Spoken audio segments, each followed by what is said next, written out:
I don't know why, but I expect it to break every single time I go live. Hi, everyone. Welcome back to the Symphony.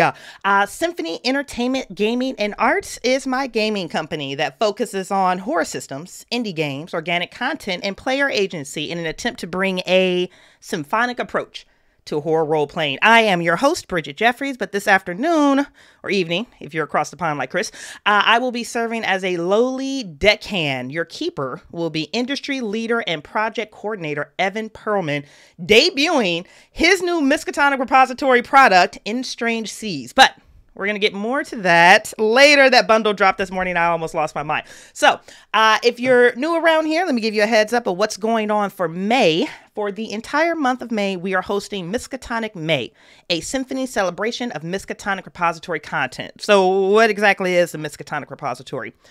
It is an official online collection of user-made content allowing creators like you, like me, like the people on this call to write, publish, and sell their original 7th edition Call of Cthulhu material. You can monetize it. You can sell it for money. You can set it for free. You can do pay what you want. It's all up to the creator.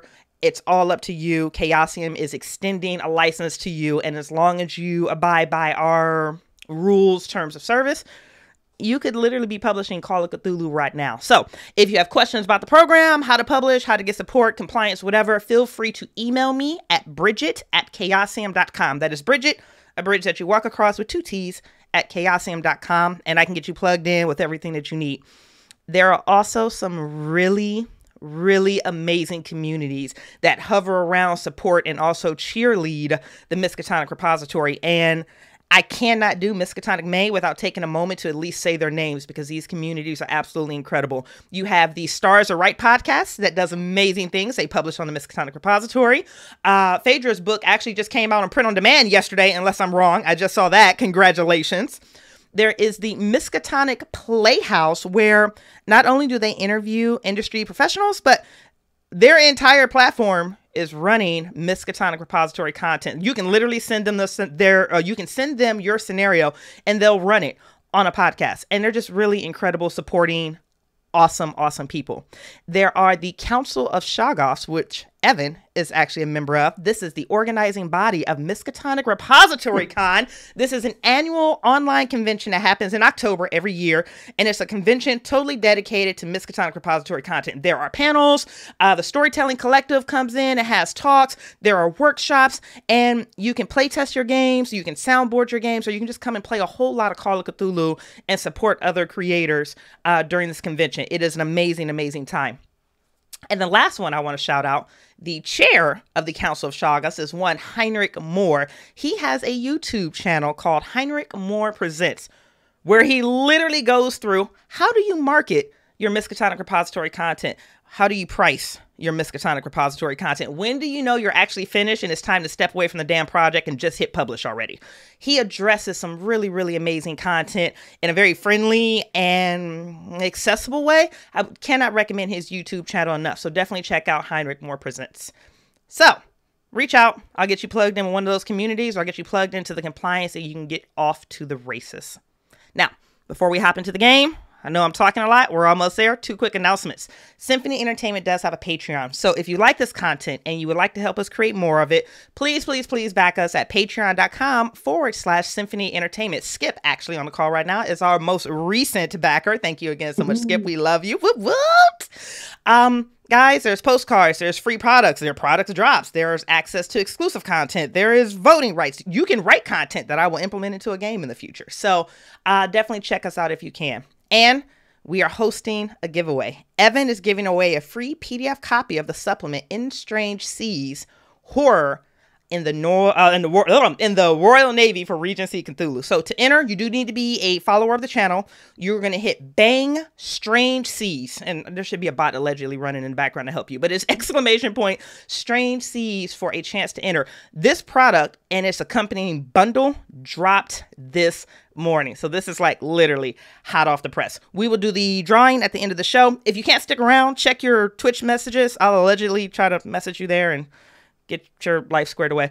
Listen, we do the best we can. We out here. So before we introduce this gorgeous cast, Evan, can you please tell us who you are, some of the things that you can do or that you do, where people can find you, and this amazing, amazing supplement and bundle that you just released? Yeah, I am Evan Perlman. I am a writer on the Miskatonic repository. I am a community project leader, and In Strange Seas is one of those community projects. I like writing. I like writing on my own, but what I like more than that is working with other people to help them get published, to help them kind of realize their vision. And so the bundle that's out today it's a setting guide that I wrote. It's this little scenario we're going to play, and it's 4 other scenarios that people in our group have written to be released for In Strange Seas. So you can go and get that bundle and see what people are putting out there. If you are sitting thinking to yourself, oh man, I really like to write, I have this home game that went really well, but I don't know how it would be received, talk to me or talk to Bridget, who can point you towards community content resources. This is what we like to do. We're script doctors, we're advisors, we're spiritual advisors, right? This is a thing I like doing. And then you might get to run or play your game on a fabulous platform such as this. Where can you find me? You can find me on Discords. I'm in the Symphony Discord. I'm in the Miskatonic Repository Con Discord. You can find me on Facebook because I'm a 1,000-year-old vampire. I'm on Twitter at Stories Colossal. I'm mostly a lurker on Twitter. And I think that's it. Oh, and on Facebook in the Miskatonic Repository Writers Circle, Creators Circle. Jesus, I can't remember anything today. Yeah. Don't worry, I'm having a case of the allergies too. We do the best we can with what we got. Doing the best we can. God help us. Doing the best we can with what we got. It's okay. It's Call of Cthulhu. We're all going to die anyways. That's right. Amazing. Evan, thank you so much for coming on again with another one of your awesome supplements. I cannot wait to actually dive into this one. All right, guys. Speaking of diving in, that's a nautical joke. Get it? Haha, I'm funny. Let's introduce this cast because this cast is brand new to the Symphony. This is the first time they've been sitting in the chair with us. So Darrin, start us off, baby. Tell us who you are, what you do, where you are, what's happening, and what you're most looking forward to in this particular game.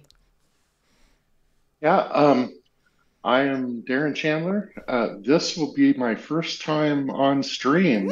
So very excited for this, and I couldn't ask for a better time to be on stream for my first time than with Symphony and playing alongside Bridget. How lucky am I? This is also my first time playing in a Regency Cthulhu setting. So this will be my introduction to that time frame. Very excited for that. Gosh, I've been playing role-playing games for a very long time, but I've really branched out a lot over the last year or two. Played a lot of different things, really having fun. And I have to say, the communities around the Cthulhu mythos are fantastic. People are so nice, so inclusive. It's been awesome. So I've been having the time of my life. So thank you all. Darrin, I'm still just seeing your face just makes me happy. I absolutely love you. Welcome. Jumping down to Skip, same thing, baby. Tell us who you are, what you do, what you're most looking forward to, and then you have to tell everyone where you are because I'm jealous. I'm still mad about it. Yeah, she has been targeting me for all this time. Where I am. I'm Skip, by the way. I am actually on vacation at the Outer Banks. So what you're seeing here is the movie theater that at the house that my family is staying in because my family is very, very loud. So I needed a quiet place, and what better way than in a movie theater? So if you hear Back to the Future or something like that blaring, just ignore it. But I've been gaming since the Jimmy Carter administration. I picked up my first copy of a game back in 1978. Of course, that was Dungeons and Dragons. But I was introduced to Call of Cthulhu in college. I went to Radford University and actually played with one of the writers, Todd Kingria, who's one of the older writers for Call of Cthulhu. So he got me involved in this whole Chaosium Call of Cthulhu thing, and I fell in love with it. And I started reading H.P. Lovecraft from there. Used to be a radio DJ, so if my radio voice kicks in instead of the accent, I'm going to attempt. Just ignore me. But this is my first time streaming, my first time playing Regency Cthulhu. I'm very excited about it. I got to meet Bridget at Chaosium Con this year and was just amazed with her energy. She was like bouncing wall to wall to wall to wall. And I'm like, I got to hang out with her sometime because she just has this vibrant personality. And I was just like, that's awesome. I want to be around that. And give me some of that energy too. While you're please. You can reach me here at the Outer Banks. I'll be here for another couple more days. I hate you so much. Why am I not on a beach? I'm so upset. I'm on Ohio for no reason. It's such bullshit. But I'm really excited to be part of this. And I am actually on Twitter at @TheSkipMorton. You can find me there. I kind of lurk there. I don't really say a lot, but I'm there. And I'm really looking forward to get into this Call of Community and playing more games and maybe eventually running a game. Okay. And that's me in a nutshell. One of us. One of us. One of us. And then I don't even need to introduce you because if you don't know Chris and what he means to the symphony, you are way late to the party. But Chris, tell us who you are, where you are, what you do, and then what you're looking most forward to here in the stream. I'm Chris Bates. I'm usually the other side of this camera. I'm usually the one annoying people in the chat. I'm pretty much hanging around in the Symphony Discord 95% of the time. And, I just generally don't sleep. I've been gaming for 40 years. Most of those Cthulhu-based or horror-based, if not Cthulhu. And if you've got any spare doubloons, put them into Evan's product. Very kind. Very kind. Chris, I'm so excited to have you on this side of the screen. Chris is like easily one of the biggest hype people for Symphony. He wrote half of the intro and outro copy, if you didn't know. Chris is amazing. We're super happy to have him.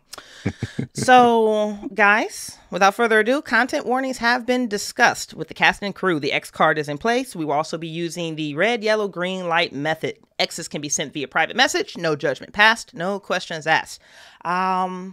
I'm going to get the hell out of the way because this isn't my story and this isn't my party. Evan, you are at the helm, baby. All right, let's do it. So first I'm going to talk a little bit about the setting. So this is Regency Cthulhu. That's a supplement that came out a couple of months ago from Chaosium. That's England. Their vision of it is Jane Austen's England. It's England from like 1810 to 1830 or 40. In Strange Seas takes that time period and puts it in the Royal Navy. And we're looking at the Royal Navy of the Napoleonic Wars, the French Wars of Revolutionary Wars. We're looking at Master and Commander. We're looking at Horatio Hornblower, that kind of era. And what we're doing here is looking at how you cope with investigating and surviving the mythos in the very rigid, very dangerous, very tight-knit world of the Royal Navy, right? You got to remember, this is not... you're not at your ease in an estate in, Bedfordshire.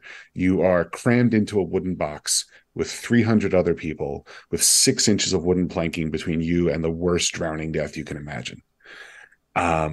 It fits very well with the Regency because it's not just, this overly hyper masculine war thing. It's also the etiquette. It's the reputation. It's what is your reputation among the rest of the crew? How do you earn the esteem of these people who you will rely on to survive? And how do you prevent bad feelings, superstitions, even such a thing as being unlucky from poisoning the crew and winding up, killing a ship full of hundreds of people? There's a lot of tension inherent in it, and we're just going to let most of that play out, and then we're going to crank it just a little bit with a little bit of mythos. This particular scenario, it is packaged in the bundle. It's called Wonders in the Deep. And this is an intro to the setting, an intro to life on board ship. For people who are not, Regency Royal Navy sickos like me, you may not have read all the things, you may not have watched Master and Commander 1,000 times. I want to give you a sense of what it feels like to be on board. You do not have to know anything about sailing. You don't have to know your starboard from your larboard, your fore from aft. If you know it and you want to toss terms around, great. Some of them might go over my head. Don't, Chris, I'm counting on you to not bang me over the head if I, get a detail wrong, right? But if you want to bring that color, great. And if you don't know what to do, if you're like, okay, I don't know what my midshipman Kelly would be doing right here, that's fine. Just, we'll talk, or just say, hey, I'm going to help steer the ship. Great, let's steer the ship. It's pretty loosey-goosey. It's pretty easy. One historical note, the Royal Navy was more diverse than we probably imagine in terms of race and national origin. It was a little bit more egalitarian race and class wise than society was by land. It was a little bit more of a meritocracy. One thing it was not great about was that it was very homophobic, and it was very, sort of exclusionary towards women. We are not bringing those elements into this setting.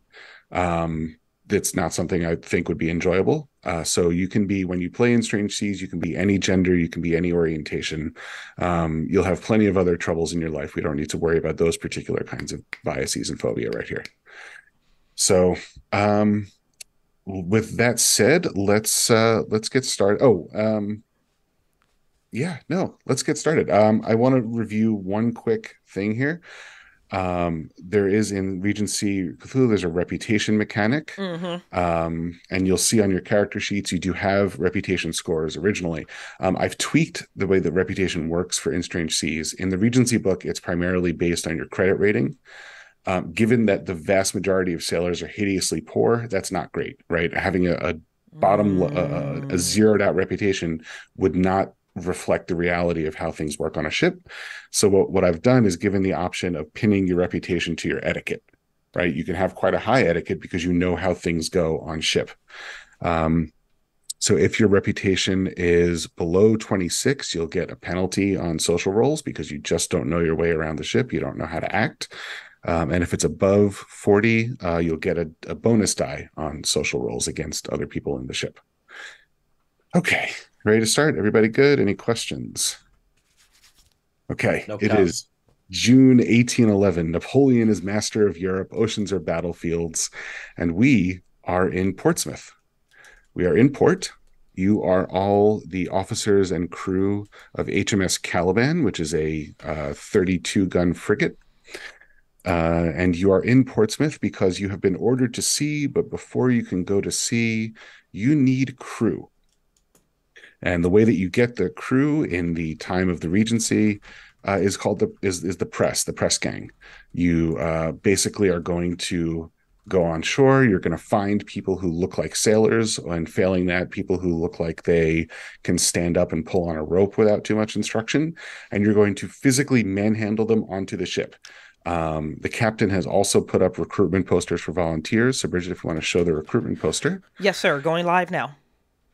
Fantastic. But you guys are not satisfied waiting for recruits to show up and present themselves to the ship. We're going to go get them. So we are outside of the Dolphin Pub in Portsmouth. You guys have kept a low profile because you know that if the sailors catch a whiff of you, they will flee. And I want you to go into that pub, says the captain. She sent you on shore, and she wants you to come back with a boat full of able seamen. So who's our lieutenant? That's Lieutenant, me. I guess. Skip, you're our lieutenant. You want to introduce yourself? Sure. I am Lieutenant Durham. I stand about 5'8". I have blondish hair, always pulled back into a very neat ponytail. Ooh. And the most distinctive feature he has one blue and one green eye. So perhaps his reputation precedes him as that because of his distinct appearance. Right now, he's just dressed in just standard clothes. He's not wearing his uniform, as we are technically undercover. So, but he is just kind of looking around, taking a look at the exits if he can, to make sure that if people find out who they are and they try to exit stage left, he will be able to stop them or have one of his crew stop them. And Mr. Durham, I want to ask you one question. Yes. Sailors are very superstitious. Your two different color eye, in your experience in the Navy, has that been viewed as lucky or unlucky? Both. Okay. Ooh. Yeah. All right. Cool. So the floor is yours. Please command your group. You've gone ashore with let's get a quick hello, and we'll do deeper introductions to the rest as we go. Okay. We've got here so the next rank after you is Midshipman Kelly. Oh, me? Am I next? Yeah, don't worry. Just follow your lieutenant. You'll be all right. Okay. I didn't know I was in a position of leadership. No one explained that to me. Sorry. And One-Eyed Parker, who's the captain of the foretop. Aye, sir. I'm the guy that goes up the mast and the rigging. I'm a bit heavier than you'd normally expect for a guy up there, but I've been doing it since I was about 9, so it's all I know. And Dr. Hines, who'll be inspecting the hands for signs of infestation and other disease. Ooh. Yes, pleased to do my part. Glad that there are people wielding the truncheons. All right. Mr. Durham, would you please lead your party into the tavern and let's see what happens? Absolutely. He will open the door, just kind of, first of all, walk in, take a look around. First of all, he'll look at the bar and the bar area, looking for any person who's rather bulky, muscular, or drunk. And you see 3 such people. One person has an anchor tattoo on their forearm. They are almost passed out by the bar. One person, you can just tell from being at sea that they're an experienced sailor, sees you, clocks you instantly as a Navy officer, and is heading for the back door. And another person, seeing those two, or seeing him go for the back, starts to make a break for the stairs. What do you do?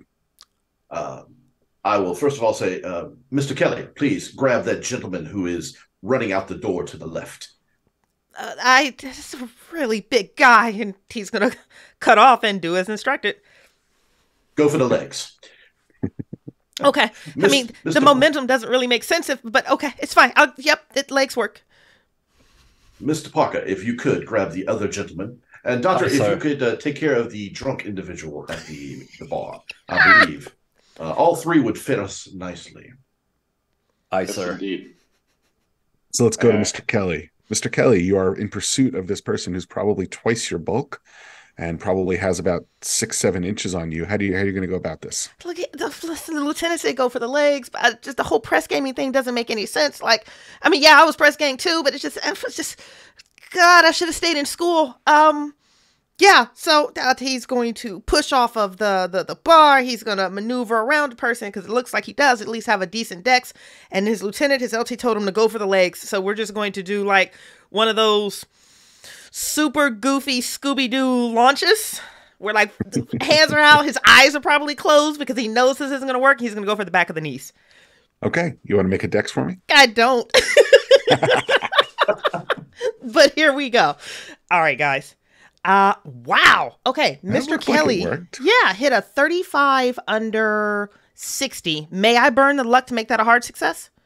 Absolutely. All right. It's a one shot. We don't need our luck. Listen, this is why I love gaming with you. I'll take that 5 points. Hard success. Great. You hit him just like a football tackle, right? Low man wins. You hit him in the back of the knee. He goes down. As he's falling, he's starting to turn to fight with you. Clocks his head on a table as he goes down and is out cold. I did it! I did. He's going to like stand up and look back. He's like, I did it! Whatever. He was successful. Bravo. Now let's collect him. All right. One eye. Up the stairs with you. Okay, I'm going to run up the stairs, but I'm going to pull the belaying pin out from behind my back. So if he gives me any trouble, I can hit him with basically a kosh. And a belaying pin is about yay long, about the size of a rolling pin, right? Yeah, size and heft of a rolling pin. And so you get to the top of the stairs, and you can hear a commotion. There's a man and a woman with raised voices about 3 doors down the hall on the right. Okay, I'll head towards the door. And as soon as you step into the door, there's a man with a bundle. It's a kind of a bundle that's barely tied together. He's trying to climb out the window, and a woman is standing in there, and she's screaming at you. She said, "No, you won't take him. You won't take him." And she's throwing, pins at you and undergarments, and she's contrived to get like some kind of warming pan or metal thing, wings it at you. So I'd like you to make a dex. or dodge, actually, is the skill that we use in Call of Cthulhu, which I know because I play Call of Cthulhu. And right for it, too. Yeah. Can't ask me. I failed desperately. I got 61 over 40. And so this metal thing comes hurtling at you out of the dimness of this tavern room and clocks you right between the eyes. And I'm going to have you take, I don't know, 1d3.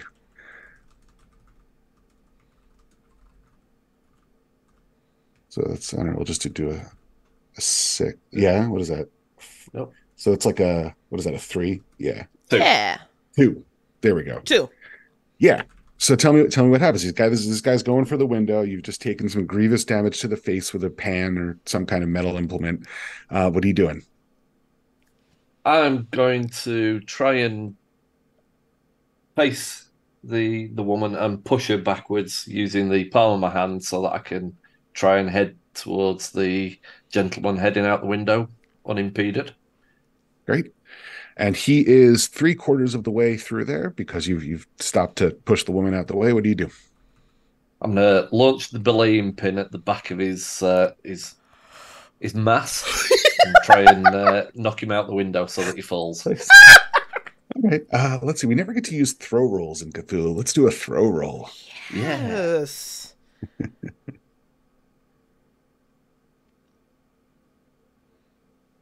Well, I don't need luck, so I'm gonna spend 20 points of luck to make this work so we get our crew. That's how you play the game, Chris. That's how you play the game. All right. So you throw it. It pings off his back, knocks his balance off. You hear him go out with a scream. You hear a kind of a worrying sounding crunch.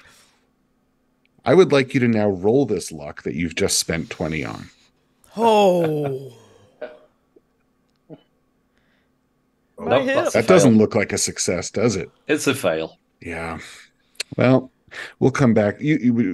What would you like to? Well, what would you like to do now? You're still in the room, and you've heard this crunch, and you don't know what the result of that luck roll is. I'll collect my pin, and I will head back towards the front of the establishment.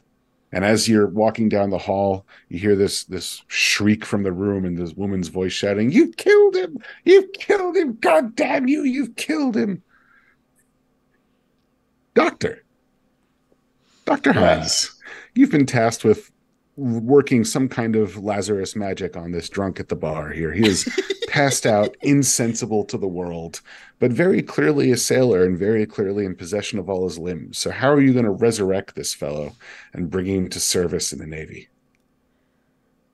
Well, the easiest thing first. I will try talking to him, and I don't think that will work. So I will grab him by his lapels and pull him up out of his slouch and maybe pat him on the cheek a bit, try to wake him up and say, "Here now, we've got some drink and some women. If you'll stand up and follow me, we've got a party going on, and you look like you're ready for a party." And see if that gets any life into him and gets him on his feet. Sure. And what kind of skill might you be using here?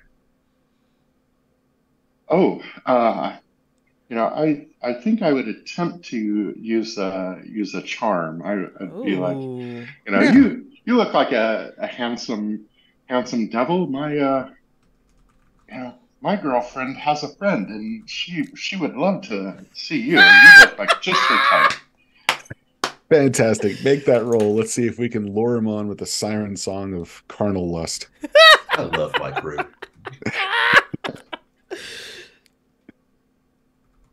Okay, there's a 36 under 40. Okay. Well, he's extraordinarily in the bag. He's not really walking under his own power. But if you want, you can kind of get an arm under him and hoist him up. And oh my God, does he smell? He might have vomited on himself. You can't really be sure, but he needs at least a delousing, if nothing else. So Should be worth it. He looks like a good, strong lad. And so two of you have your man. One of you, I don't know. So One Eye, you're coming down the stairs, right? Yep. And you see Mr. Kelly has, maybe lugging this gigantic hulk of a man dragging along the floor, right? Because he's stone cold. And you see the doctor staggering under the almost inert weight of this drunk. What do you do? I'm going to have a look around and see if there's any more likely candidates. That's a great question. There is in the corner, kind of doing like a Strider from Lord of the Rings thing, right? She's got this broad brimmed hat on, this real dangerous looking young woman sitting there smoking a pipe carved from whalebone, carved from ivory, and giving you just the dirtiest look. She knows who you are, and she's gonna sit right there and finish her pipe. Is there any chance I know who she is? Is she a person of renown? Oh, this is Alice McKenna, and she is the hardest of hard cases. If she's on shore, there's a reason she's been left on shore. Oh. She is a fighter. I don't think the term psychopath exists in 1811, but she's a tough one. I'm going to walk over to her then and see if I can convince her to join our little foray. Yeah? How's that going to work? Alice, been a long time since I've seen you. Are you up for a bit of a sail? Up for a voyage? Piss off. Now, come on, you weren't saying that to me last time that we met. Oh! Last time, I seem to remember you wanted to beg me to get the captain to take you on ship. It weren't for me. Making me fortune elsewhere. Oh, we're all trying to make us fortune. We ain't gonna cut it on a king shilling, I know, but who knows? Maybe we'll find something as a prize money. And she stands up, and she's easily a head taller. I don't even know how tall you are, but she is easily a head taller than you. And you catch on her left hand this R, which stands for run. So she's deserted from a king's ship. And she looks down and she says, "Did you not hear me? Said piss off, mate." Well, just thinking for old times' sake, it'd be good to have someone we could trust on board ship. All right. Instead of all these drunken rabble. We can cover that up, pointing to the mark. Ah, okay. Does that sound like persuade to you, One Eye, or? I think persuade's probably my best bet. Yeah, and even that's not great. Okay. Oh, I hope you get this. I love her. Have a go at it. No, but I'm going to push the roll. All right. What are you going to try more persuade? Are you going to try something else? I think because I've not got a lot in the line of charm or intimidate or persuade, I'm going to just try and just flat out use some kind of etiquette and kind of work on the assumption that she owes me a favor from something that we've done in the past. Okay. All right. So kind of going to the unwritten rules of the sea here. Yeah, I'm going to call in a favor. I've got a decent etiquette skill, so I'm going to see if I can do that. So, and I pass. All right. Ooh. All right. Yeah. It's a standard success, but it's a pass. No, it's enough. So she, you bring up this favor, this thing that you did for her the last time you served together. And she takes a good long look at you and a big pull off that pipe. And she says, "God damn ye, One Eye. God damn ye." And she ashes her pipe, grabs her little bag of nothing, and follows you. I'll walk out to the officer. Mr. Durham, your men are here. Very well. Each of you has taken one that we need to continue this fine voyage. I am very proud of each and every one of you. I trust that orders will be followed, and we will bring you as much reputation and coin as we can as well. So I look forward to serving with each and every one of you. And the sailor on the doctor's arm throws up. And we'll have somebody clean that up. All right. What happened to the guy you chased upstairs? He's having a word with the Marine, I do believe, out in the back. Oh, okay. I see you got Alice. I traded up. We got a better crewman. Yeah, she's really pretty. Oh, don't tell her that. Does she not like to be called pretty? Oh, yeah, that's the problem. Oh. And he's very confused, but he's not going to admit it. He's just going to fall in line behind the lieutenant. Very well. Miss McKenna, I am glad that you have joined us. I do know your reputation as a person who gets things done, and I'm looking forward to working with you as well. And she stares at you for a minute and opens her mouth to say something and then closes it again and just puts her knuckle to her forehead. Absolutely. Well, back to the ship. The captain is expecting us. Right. And you get back in the I don't know what it would be, some kind of rowboat, forgetting the name. And you don't have to remember the name, right? We don't care. Nope, sure don't. Nope. And you dinghy? row back out. What's that? Dinghy? Yeah, could be a dinghy. Whatever, yeah. rowboat. Longboat, barge, maybe. The taxi over to the ship. Yeah, exactly. The water taxi.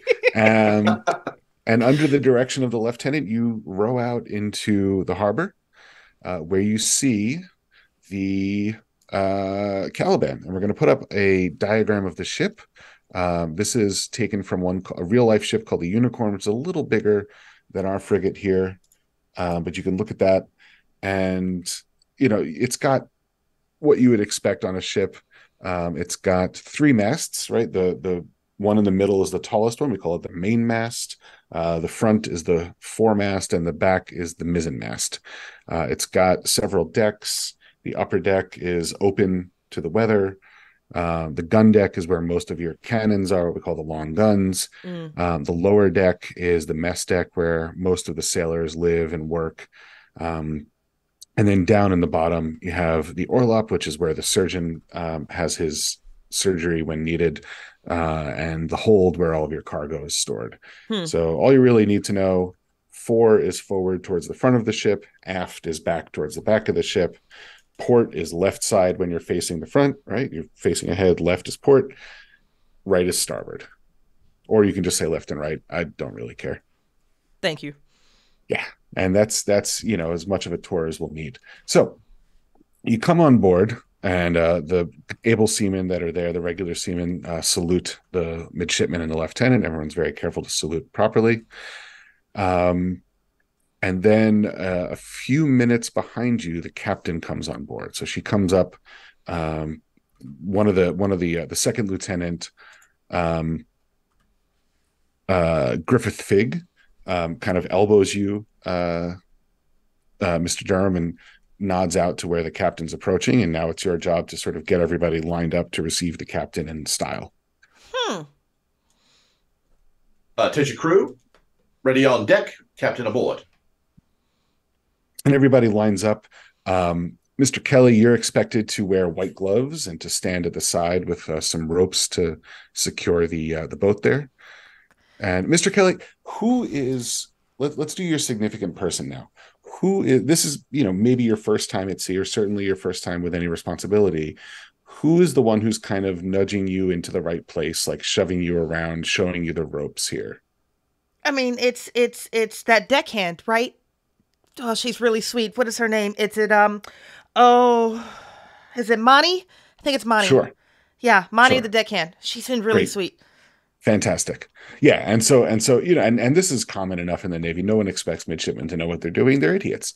So, she kind of with a discreet cough or a nudge or a nod, I went to college. kind of shoves you over so you're in the right spot.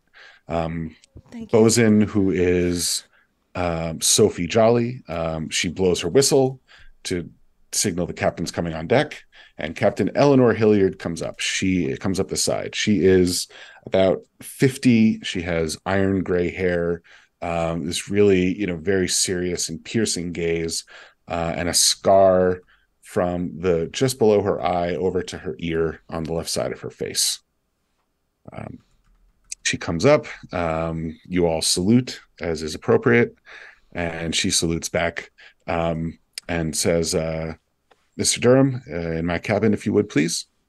Absolutely, Captain. And she, in the meantime, tells the second lieutenant to start making preparations for making sail. And so while you're in there with you, she just kind of reviews. Okay, these are our crew. These are the watch lists. All that kind of technical stuff.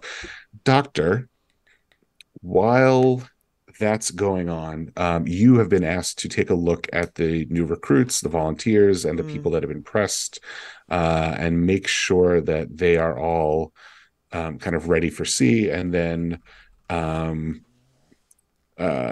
One Eye, you can help by recommending, kind of assessing their skills. You can ask them some skills questions and see if they should be so when they rate a sailor, they say this is their skill level. So an able seaman is the most advanced, and then so common sailors are just sort of expected to pull ropes and stand where they're told.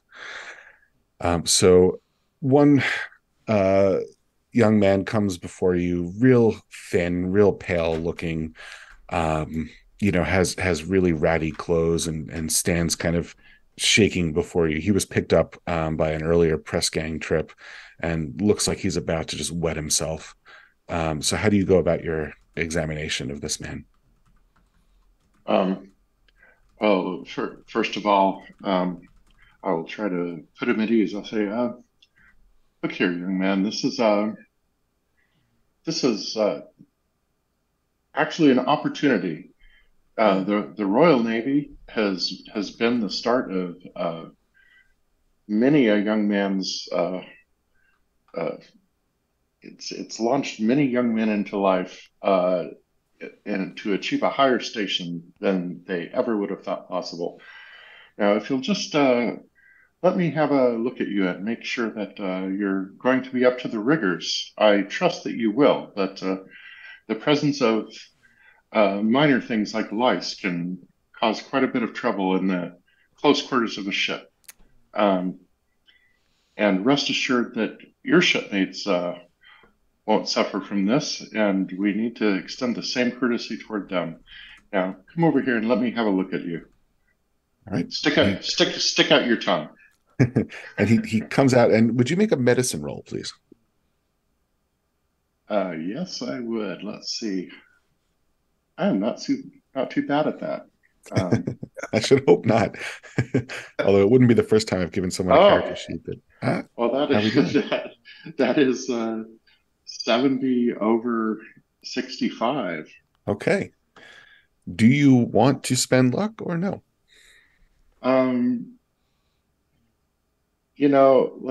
Let's see. What am I trying to do? Just examine him? I think I'll spend the luck, yes. Okay. Well, you take a look at him, and it takes a minute because it's very, very subtle, but you notice the very, very beginning signs of typhus, of typhoid. Oh. And from your experience as a naval doctor, a naval surgeon, that typhoid can wipe out a ship. You've seen ships lose 80-90% of their crew to this fever in 2-3 weeks. Wow. There is no cure at the moment other than to just wait it out and pray. Yes, well, I think the best course of action is to hustle him off the ship. See if I can find somebody to escort him to shore. Oh, go ahead. And I will, Yeah, I'll say to him, it's like, I'm afraid I'm gonna not find you suitable for service at this time, and I recommend that you consult with the doctor on shore. Um, and don't sleep on that, young lad.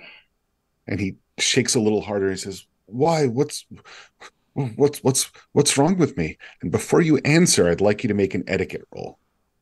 Oh, and the baby doesn't know. Baby doesn't know. Let's see.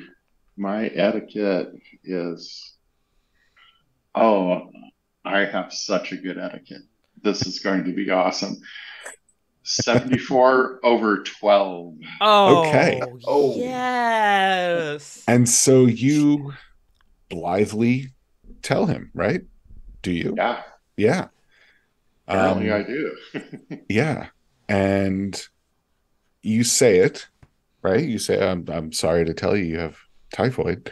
And as soon as you do, second lieutenant, whose name I've already forgotten, Griffith Fig, Lieutenant Fig, shoots over to you like a rocket and leans in and whispers, "Doctor, I'm sorry. I'm sure you must be mistaken. If you've got to discharge him, but by God, not for typhus nor for plague." And it occurs to you in that moment that if disease of that magnitude is found on your ship, the ship will have to be quarantined. Oh. And you'll have to sit there at the quarantine island or out in the harbor with a yellow flag, no visitors, no help, shunned by the rest of the fleet for 3 weeks. Well, this is where practical matters intrude. And I've taken an oath. But you, sir, maybe you could be in charge of escorting this young man off the ship, and I trust that you will take things in hand and do what must be done. We can't have him on the ship. And he looks like he just bit into a sour lemon that is also rotten. And he says, yes, quite right. Yeah, he points to a midshipman. Me, sir. Yeah. I didn't hear what was wrong with him, but he looks far too wimpy to be on board our ship, sir. He's not even as thick as one of the ropes. We can't have him send him up the mast. He'll fall straight back down.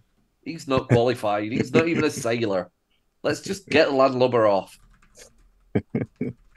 And he looks at you, and when you say that, the sailors who had been on the deck around you had been looking, when that hateful word typhus was said, they all started to look very suspicious. You know that look on your fellow sailors. And when you said that, that's kind of provided some cover. And so the normal life of the ship sort of resumed. And the Lieutenant Fig kind of looks at another midshipman, slightly older, Miss Francois, excuse me, who he doesn't really like, and you know that they don't get on very well. And tells her, "Miss Francois, you will row this pathetic specimen back to land and deposit him on shore as quick as you might." Sir, may I recommend that you swim back? Well, I wish we could. But... Oh. All right. So that having been seen to, actually, I do want to attend to one other thing. One Eye, as you're standing there, you're asked to look at another fellow who looks like a pretty sound mind and body, needs to be rated. And I would like you to take a look at your sail skill. So sail is a skill that we've invented for this, for In Strange Seas. It is a custom skill. It does not exist in the regular book, but sail involves the working of a ship, right? Knowing how to do things to the sails themselves, knowing how to stand at the wheel, the mechanical pieces of steering, of sailing a ship. It's not navigation, it's not astronomy, that's not weather. It's, okay, I know if I want to go faster, I have to raise that sail and lower that sail and turn this way into the wind. Being an experienced hand, I've got 75 in sail, so nice. Typically, cursed dice roll. I'm gonna push the roll if I can. Here we go. Okay, how are you going to do that? Here we go. I think what I'm going to do is I'm going to ask him a series of questions to see if I can better assess which mast he needs to be on or which deck he works. So I'm going to ask him a few questions about shipboard matters that only an experienced hand would know. If he answers them, obviously he's an able, and if he doesn't, well, then he's just a rating. Great. You want to roll that again?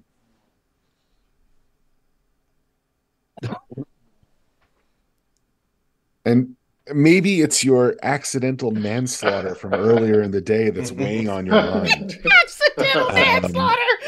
But you completely botch it. He answers every question with a vague mumble. He's obvious he wants the pay raise that comes with being rated able, but he just kind of completely bullshits his way into this. And you are convinced that he would be absolutely a foretopman. He should be right alongside you on the yards up there, none better. And he introduces himself as Henry Owen from Norway. I guess Henry Oven, if that's how they speak there. I don't know. So, and as you do this, you see there's another foretopman, Soak. He goes by Soak, but he's Chinese, but doesn't bother to tell people his actual Chinese name because none of the crew have bothered to learn it. So he goes by Soak, and he sees you rate this obvious nincompoop as able and as in their division, and he just looks at you like this, gives you a shake. You guys have served together for years. And in that instant, you know that you're going to catch hell for this. You've just copped it, something cruel. And I would like you to roll a d4. Uh-oh. And lose that much in reputation. Oh, wow. Because in the Navy, the full four. Yeah, when you fuck up on that scale, there is no privacy in a Navy ship. This is going to be important. There is no privacy. Everyone knows everyone else's business. And when you make a mistake on that magnitude, on something you ought to know how to do, when you embarrass yourself, when you embarrass the ship, your reputation goes down. We prize competence, we prize luck, some other ineffable things, but that kind of boneheaded move is going to cost you. So it was a good try. Good try. All right. So let's go on. So now we are making sail, and now you have a chance to redeem yourself. Lieutenant Darrin, captain orders you to it says take her out. So you can give. Do you want to roll sail to see how efficient and effective your orders are that you're giving? Absolutely. Let's do this. Let's see. Okay.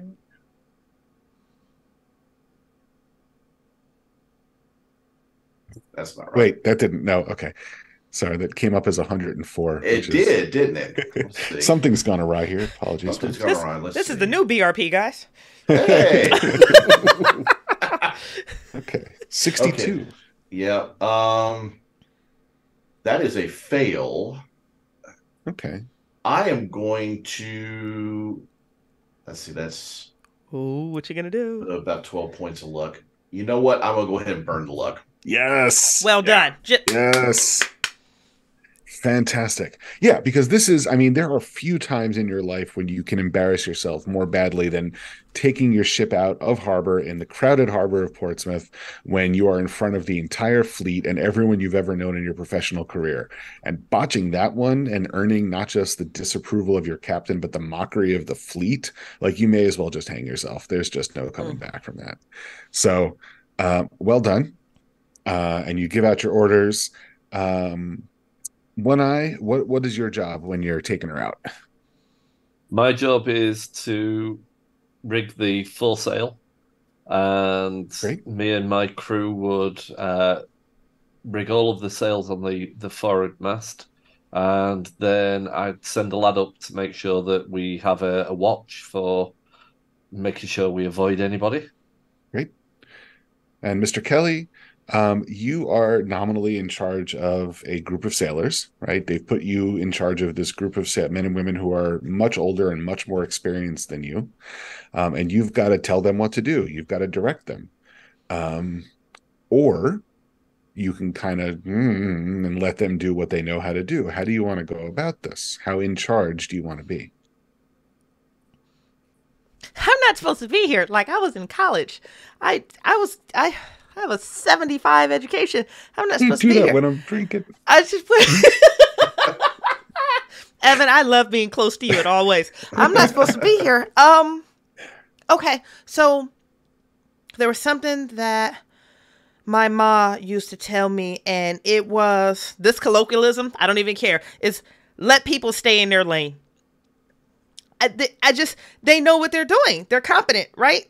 I didn't appoint those people. Somebody screened them to do the jobs that they know to do. Me making sure that the jobs are done correctly is just like icing on a cake, right? They're going to be fine. You know what? They're going to be fine. And let's be super honest. For a kid that was probably like gridlocked on land his entire life, he probably dreamed of being at sea or being a naval hero or something like that. He never thought he would actually get here because what the fuck? How did he get here?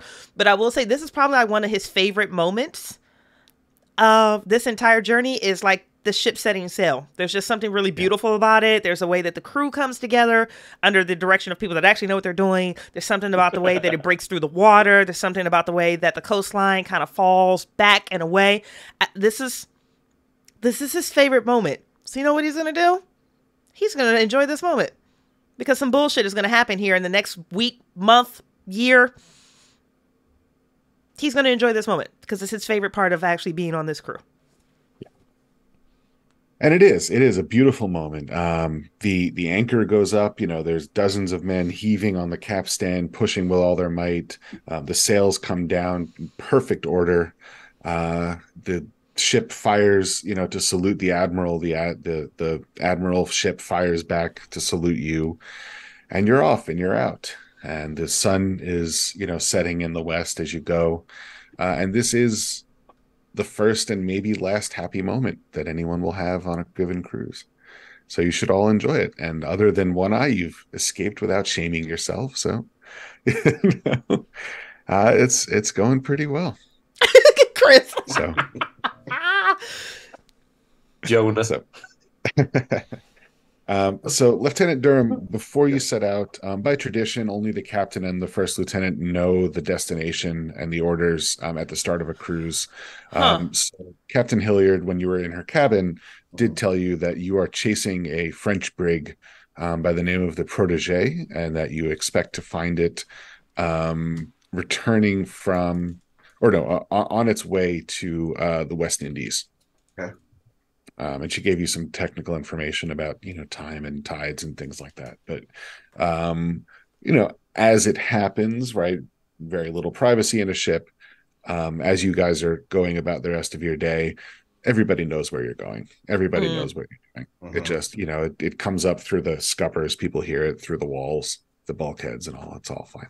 So that was your first day at sea. How are we doing so far? As the day goes on, what Lieutenant Durham does normally is walk the ship, helping out where he can, because he does care about his crew. And he wants to make sure, one, that they're doing the job that they need to do, and two, offer any assistance. So he doesn't, even though he is higher in rank, he wants them to feel comfortable with him in all situations. So he feels like if he knows them, maybe not specifically by first name or anything like that, but as a leader, he knows that he can get down and get dirty if he has to, but they'll follow his orders better and work better as a cohesive unit. So that's kind of what he does every day during the voyage. It's just, he'll pick an area, he'll concentrate on for a little while, then he'll move around, he'll talk with the crew, he'll joke with the crew, just to kind of keep the morale up as well. So that's kind of what he is doing, even though his real thing is fighting. But he knows enough about the ship and about what certain people do, even though Skip doesn't know. Lieutenant Durham will know, kind of what goes on. So that's. So let me ask, what's Lieutenant Durham's reputation? His reputation is 40. Okay. Not All bad. right, so that's perfectly valid. Mhm. That works, about as well. Some lieutenants are much more standoffish and formal, Mhm. but some do choose to be more of a friend and a mentor to the crew, and that seems to be working out for you. So that's good. All right, so we're going to jump ahead in time a little bit. It is now, Caliban has been at sea for almost a week. You're Okay. in the Bay of Biscay. For those of you mapping this at home, it's 46 degrees north, 6 degrees west. And you've been very, very busy. You've had contrary winds the whole way. It took days of beating back and forth in the choppy sea just to get out of the English Channel. And then you were in sight of the Royal Navy's blockade squadron off of northwest France. And Captain Hilliard pushed you very, very hard because the worst thing you can do is disgrace yourself in front of the blockade squadron. But now it's Sunday morning. And by tradition, Sunday morning on a king's ship is relatively relaxed. It's sort of a day of leisure and some other business. And later today, you'll have the first chance to really kind of socialize. So first light, the bosun's mates come out and they come down the hatches to the mess deck where you're sleeping, and they call out, "Clean shirt and shave for divisions." So today will be a day for divisions, which is sort of when you meet all as a crew on the deck. Those of you with relatively high reputation and etiquette probably knew this already, but we're going to zoom in on the doctor and on Mr. Kelly. And would you both please make an etiquette roll for me? All right, roll dice with friends. That doesn't seem good. No, Mr. Kelly. it sure wasn't. No. That was a beautiful And fail doctor? for Kelly. Even worse. Even worse.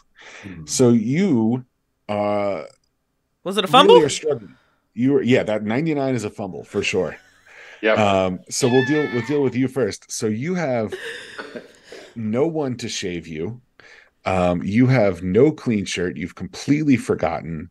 Your wig has probably gone overboard. You just have no way of preparing yourself for inspection at all.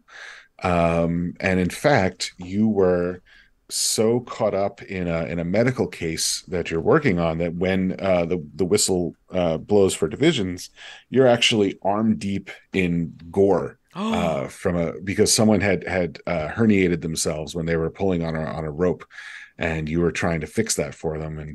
And so they're going to be fine, but when that whistle goes and it is time to go up, you are covered in gore and completely unpresentable. But we'll come back to you in a moment.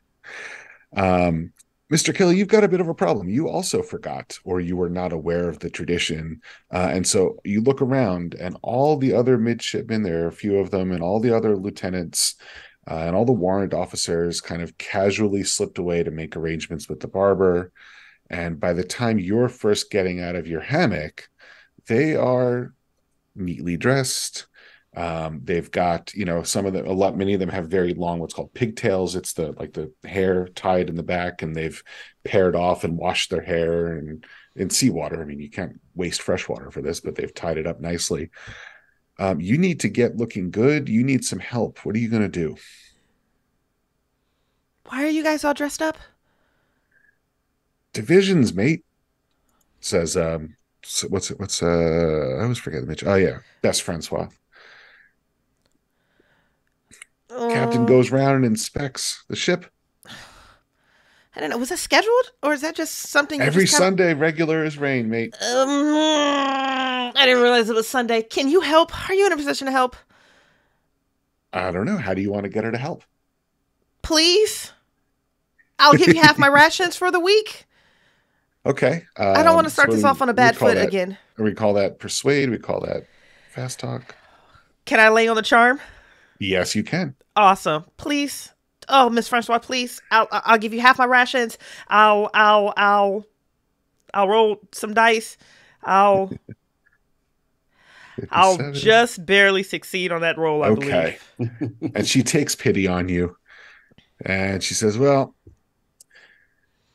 Yeah, all right, come on. Thank Quickly. And you. she The crew gave me bustles such you a hard together time. and I didn't know it was. does your you don't really have enough hair yet to queue up in the back there, but she finds one of her shirts that seems like it'll fit you. It does. And and do you even have enough beard to be worth shaving? I don't know. She kind of scrapes at you with a razor for no reason. But yeah, and it's and midshipmen often very, very, very poor. You kind of wear what you came on board with. So there's a certain amount of rattiness expected unless you come from a family with a lot of money. So it's but you feel like you'll be presentable here. I think he's just gonna check himself in a mirror really fast, which is probably like one of those like rusted pieces of metal with a shitty reflection. Yeah, and he's gonna look at Miss Francois like, "Do you think I look nice enough to talk to Miss Alice McKenna?" And she looks at you with kind of a piercing gaze. No, is that a bad idea? I don't look good. She says, "Talk to how, shipmate?" Well, to see if she wanted to go on like a walk across the deck or something. That's a bad business. You don't want to be getting involved with that. Everyone keeps telling me that. And he'll skulk away. Great. And so they pipe everyone up after breakfast. 4 bells in the forenoon watch, about 10 o'clock. First, you have an Anglican church service, and there's a chaplain on board, and he gets up there and reads out of a Bible, blah blah blah, Bible, blah blah, sin, blah blah blah, hell, blah blah blah. I've never been to an Anglican service. I assume they're more interesting than that, but that's what it sounds like to you. Exactly right. And then it is time for divisions. And at divisions, you all stand more or less in your physical place where you will be. Actually, no, before we do that, pardon me. While you're still seated for church, the captain gets up and reads the Articles of War. And this is something that is done at least once a month on every Navy ship, sometimes every Sunday, and sometimes done in place of a church service, because it's taken on this kind of ritualistic feeling where it can feel like church. And the reason for that is because these are the articles that govern the conduct of the captain, officers, and crew of a ship, and many of them have to do with matters of life and death. And so the captain reads about divine worship and says, "All commanders, captains, and officers in or belonging to any of His Majesty's ships or vessels of war shall cause the public worship of Almighty God according to the liturgy of the Church of England." Blah, blah, blah, blah. Preparation for fight. Every flag officer, captain, and commander in the fleet who shall not in his own person encourage the inferior officers and men to fight courageously shall suffer death. Every person in the fleet who shall not duly observe the orders of the admiral or superior officer, and here she casts a quick glance at Alice McKenna, shall suffer death. If any person in or belonging to the fleet shall utter any words of sedition or mutiny, he shall suffer death. If any officer, marine, soldier, or other person in the fleet shall strike any of his superior officers, again looking at Alice, on any pretense whatsoever, every such person being convicted of any such offense shall suffer death. And she goes on, shall suffer death, shall suffer death. And you get this sense of the world in which you live. And it's time for divisions, and everyone goes and you stand on the deck in the place where you would normally do your work. So the forecastle division, or the forecastle division goes and stands by the front of the ship. Everyone toes the lines on the wooden seams of the deck very exactly. Doctor, you'll be down in the orlop where your surgery would normally be. And Lieutenant Durham, you're asked to accompany the captain for the inspection. Absolutely. And so you come first to One-Eyed Parker and his division, and you can, let's see, One-Eye, let's see if we can redeem you. Would you make an etiquette roll and see how well you've prepared your division for this inspection? Oh, come on, One-Eye. I am really bad with this dice roller, so I'm going to spend 6 luck to make it a success, because I should, in all faith, be good whilst I'm at sea. It's only when I'm on land. That's true. So it's a pass. Great. And your division looks perfect. Nothing out of place. Maybe the occasional overlookable things, kind of like when you ask your kid to clean their room and sometimes they shove stuff under the bed, Good example. But there's this, part of the etiquette for the lieutenant is that there are certain things that you're supposed to pretend you don't see, and that's kind of the social contract. That's fine.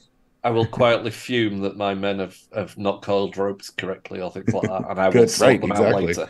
Yeah, there's a left-handed curl when it should have been a right-handed one or something. Yeah. Embarrassment.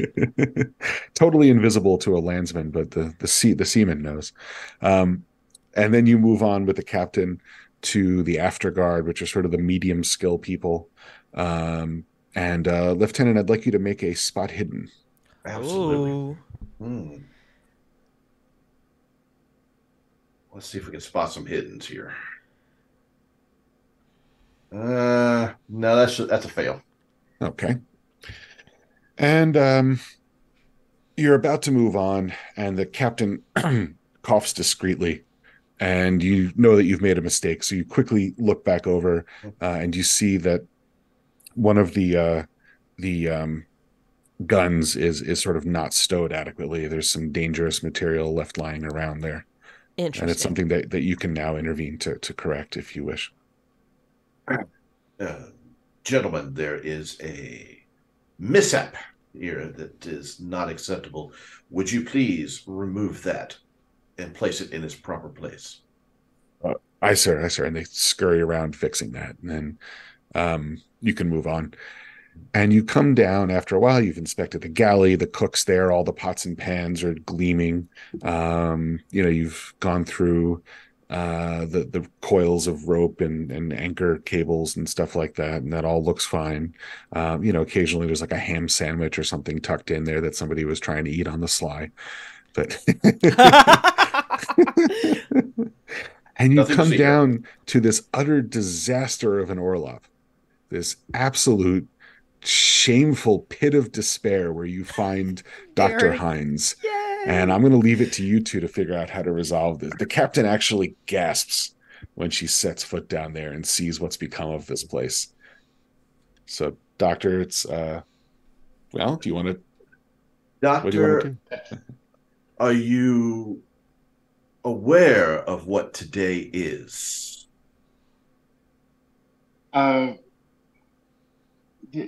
There were extenuating circumstances of an immediate nature that required my attention at the moment. I apologize for the mess and for not being presentable at this time, but it was simply a matter of a surgery that needed to happen. Yes, there was a hernia that required my attention on the spot. Waiting wouldn't do, and this is it is regrettable, and I apologize for not having foreseen this eventuality and preemptively performed surgery before the event took place. I see. And did we not order enough bandages, or did you have to use your shirt? Oh, shade. Ha!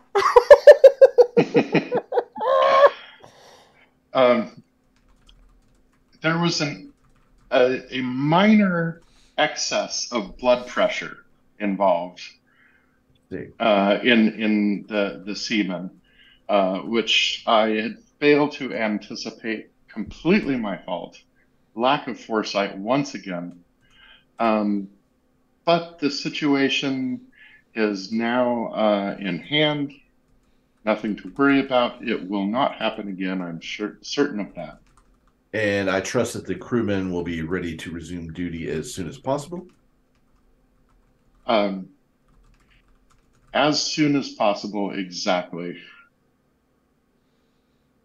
Well, in the future, I would suggest to keep an eye on the time and the date.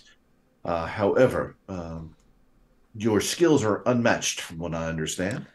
So in this particular case, we shall just move on and just remember, we'll be watching you.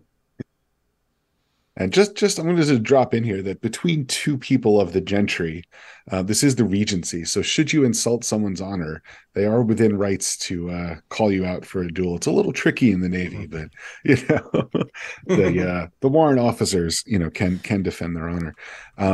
We're going to glide right over that though, because back up on deck, while the captain has gone below decks to finish the inspection, One Eye and Mr. Kelly, you notice standing among the crowd of crew people that don't have a kind of a regular job, you notice a man there that looks different from the other sailors. He doesn't actually look like a sailor at all, actually.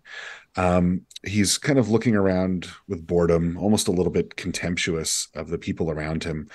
He's dressed kind of shabbily, and his left arm is bound up tightly to his chest in a sling. And he has kind of a hunted, paranoid look about him.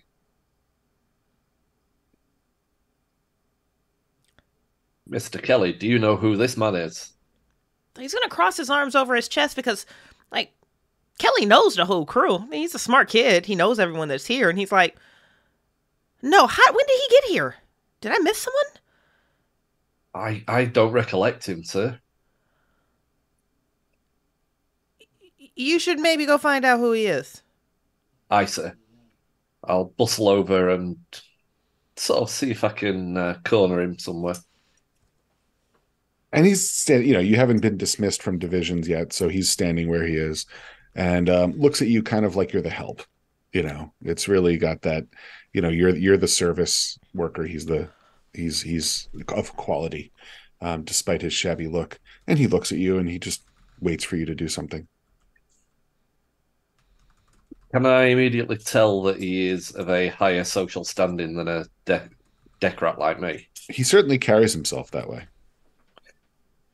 Can I try an etiquette roll then to try and see if we can work out why he is loading it around on the ship? Yeah, absolutely.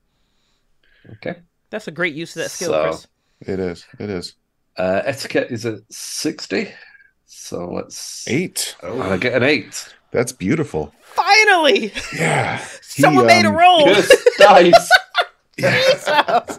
And one of your crewmates, I guess this would be Soak, the other one of your other forecastlemen, sees what you're going up to do and leans over and kind of gives you the gossip.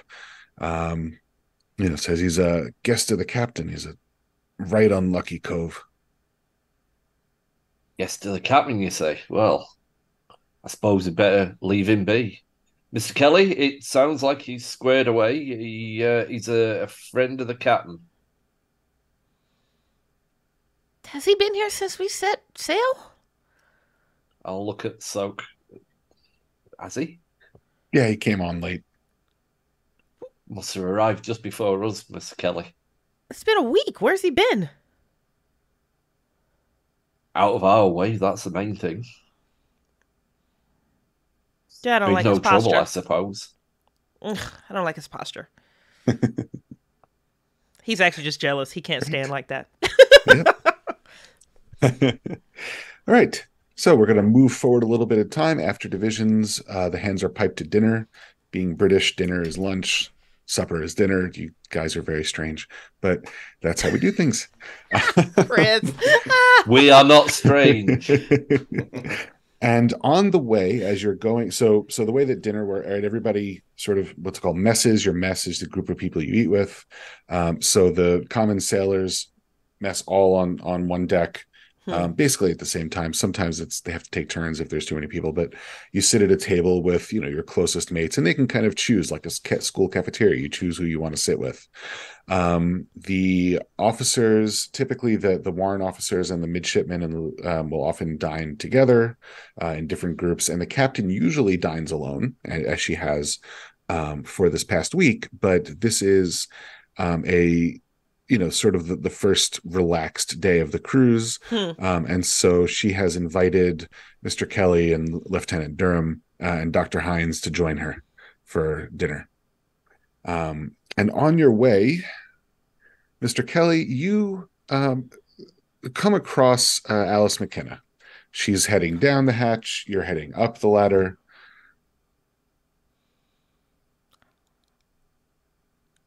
Everyone do keeps anything telling with that? Oh, everyone keeps telling him it's a bad idea, so he's gonna definitely go for it.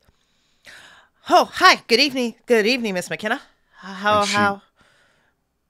Yeah, sorry, go ahead. No. That's totally in character. She gets ready to speak, and his eyes get real big. Yeah, and she's fine, sir. Help you with something, sir. You're really pretty. I'll fucking kill you. And she draws back her arm. Which he does one of these. Yeah. And roll luck. I hope this goes so poorly for this character. I rolled a 4. So this went, given that you probably don't want to see her hang, this actually goes as well as it can because no one was around to hear her mutter that threat. And actually, no, let's do it this way. Yeah, nobody was around at that moment, but she does clock you. Okay. Yeah, she right in the eye. Go. Would you roll? No, roll 1d4 plus 2. Oh my god. This is gonna be 5. Is this damage? That's damage. Holy shit! She has clocked you, and because you were on the ladder going up to the deck, that has knocked you back down. Yes. And so you get hit in the face, fall down the ladder, and she goes to walk past you. And as she's going, she says, "What are you going to do about it?" And keeps going. Oh, you know what? He's on the ground. He's trying to get up. He probably has a broken cheekbone right now. God knows what just happened to his lower back when he hit that last flight of steps. And he's going to rattle off verbatim. This is a smart kid, and he's heard that declaration multiple times. If you da-da-da-da-da, superior order, da-da-da-da-da, you will suffer death. And then he's going to stand up after he says it, and he says, "But you're still pretty, and I'm not going to say anything." And then he's going to march up the stairs. Yeah, and she, if anything, she looks like she wants to kill you more. Good for us. But not like in a charming romantic, I'm going to kill him, but I actually love him. But like, actually, if I find you alone again, you're not coming out of that. Our children are going to be gorgeous. It's fine. It is so lovely. So cool. So you arrive at the captain's cabin. Oh no, actually, I'm sorry. One other thing happens. So you've arrived on deck. Lieutenant Durham, Doctor, you're on deck. You're about to head down to the captain's cabin. Some people with nothing else to do are standing around. One of those people includes the shabbily dressed person that you saw earlier, and he's standing around underneath the mainmast, kind of at the foot of the mainmast. And you hear from above, from the person in the up keeping watch on top of the mast there, you hear "Christ!" And a second later, this marlin spike, this foot-long pointed metal tool, plummets down through the rigging and straight into the top of the head of that man who was standing there. Holy shit. Noise like "Whack!" And he drops stone dead. Lieutenant, what do you do? Doctor, check him, please. Let's see. He's dead. I can see it from here. In my professional opinion, he's dead. And as you go to check him, the crew that were standing around there, they're just backing up, looking at him, looking up at the guy who was on watch. He is white as a sheet. And they are keeping their distance, and they are spooked. Your people are spooked, Lieutenant. What do you do? I'll point up to him. You, down, now. And he grabs onto one of the ropes that connects the top of the mast with the deck, and he slides down it like a fireman pole, and you can hear him as he's coming. He says, "Please, God, don't let me die." And he thumps onto the deck and stands before you with his hat off. "Yes, sir." What just happened in front of me? "I dropped it, sir. God help me, I dropped it. It slipped. It slipped. I was sweating, and I wiped my head, and I held onto the spike, and it slipped right out of my hand. I don't know, sir." Go down below and sit and wait. "Aye, sir." And runs off. And as he goes, because he is now unlucky, you see his crewmates, his messmates, some of his best friends turn and keep their distance as he goes down.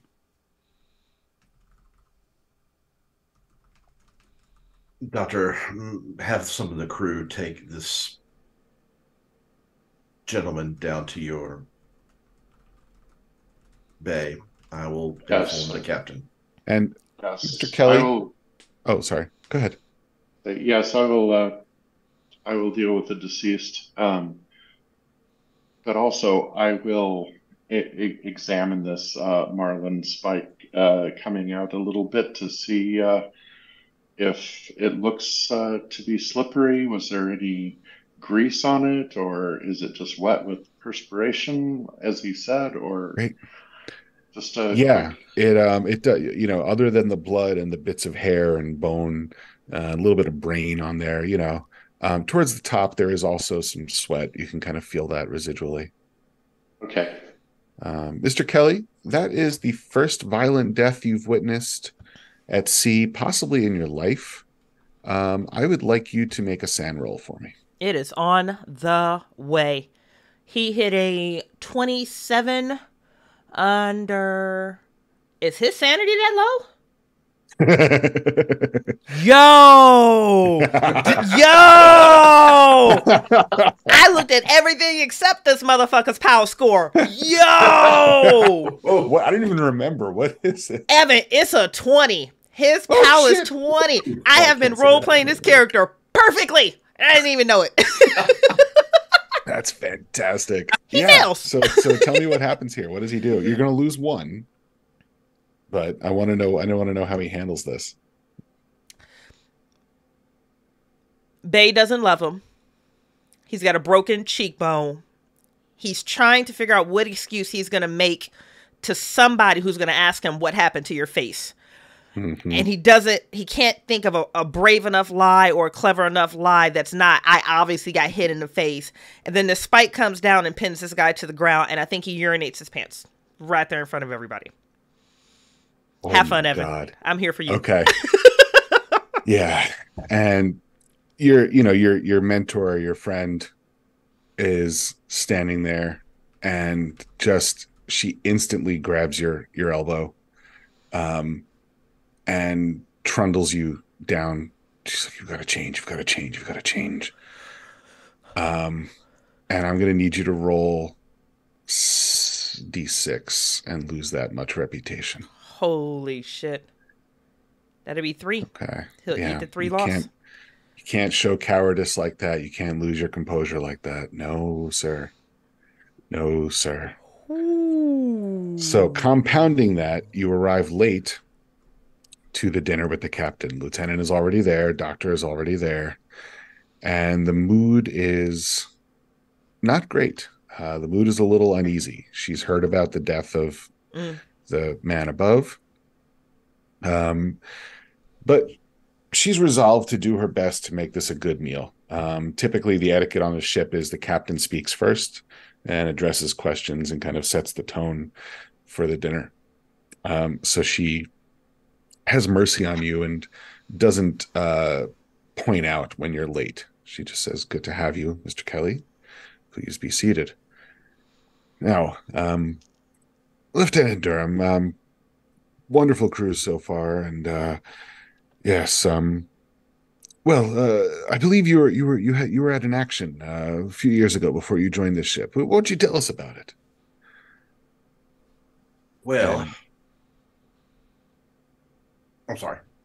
yeah, good. It was on a shore mission where we landed on this island.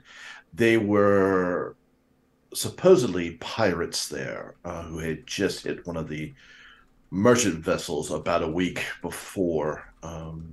Captain ordered me and a few crew members to go on shore just to see if they were there. Well, they were. And due to a little misfortune with one of my crewmates, we were spotted and had to fight our way back to the ship. However, we did manage to dispatch the pirates pretty swiftly once we returned, and the captain made note of my achievements there, and that's when I was brought to you. But it was a bloody fight. And she laughs and slaps the table. She's capital, capital. Ha, damn those pirates. Nothing like the Frenchmen, of course, but good to get some blood on your sword. Hey, hey. Ha, ha, ha. It was intriguing. Dr. Hines, the bottle stands by you, and there's a bottle of wine, and you're expected to make a toast. So, Doctor, if you would make an etiquette roll. Oh. Come on, Doc. Yeah, that's not happening. So what's the least appropriate naval toast you can think of? Well, that's, I mean, you know, you can just kind of, you know, if you have one in mind, great. If not, we'll just say that you've kind of mumbled something, you know. Yeah, here's to Davy Jones. No, I don't. No, I don't really.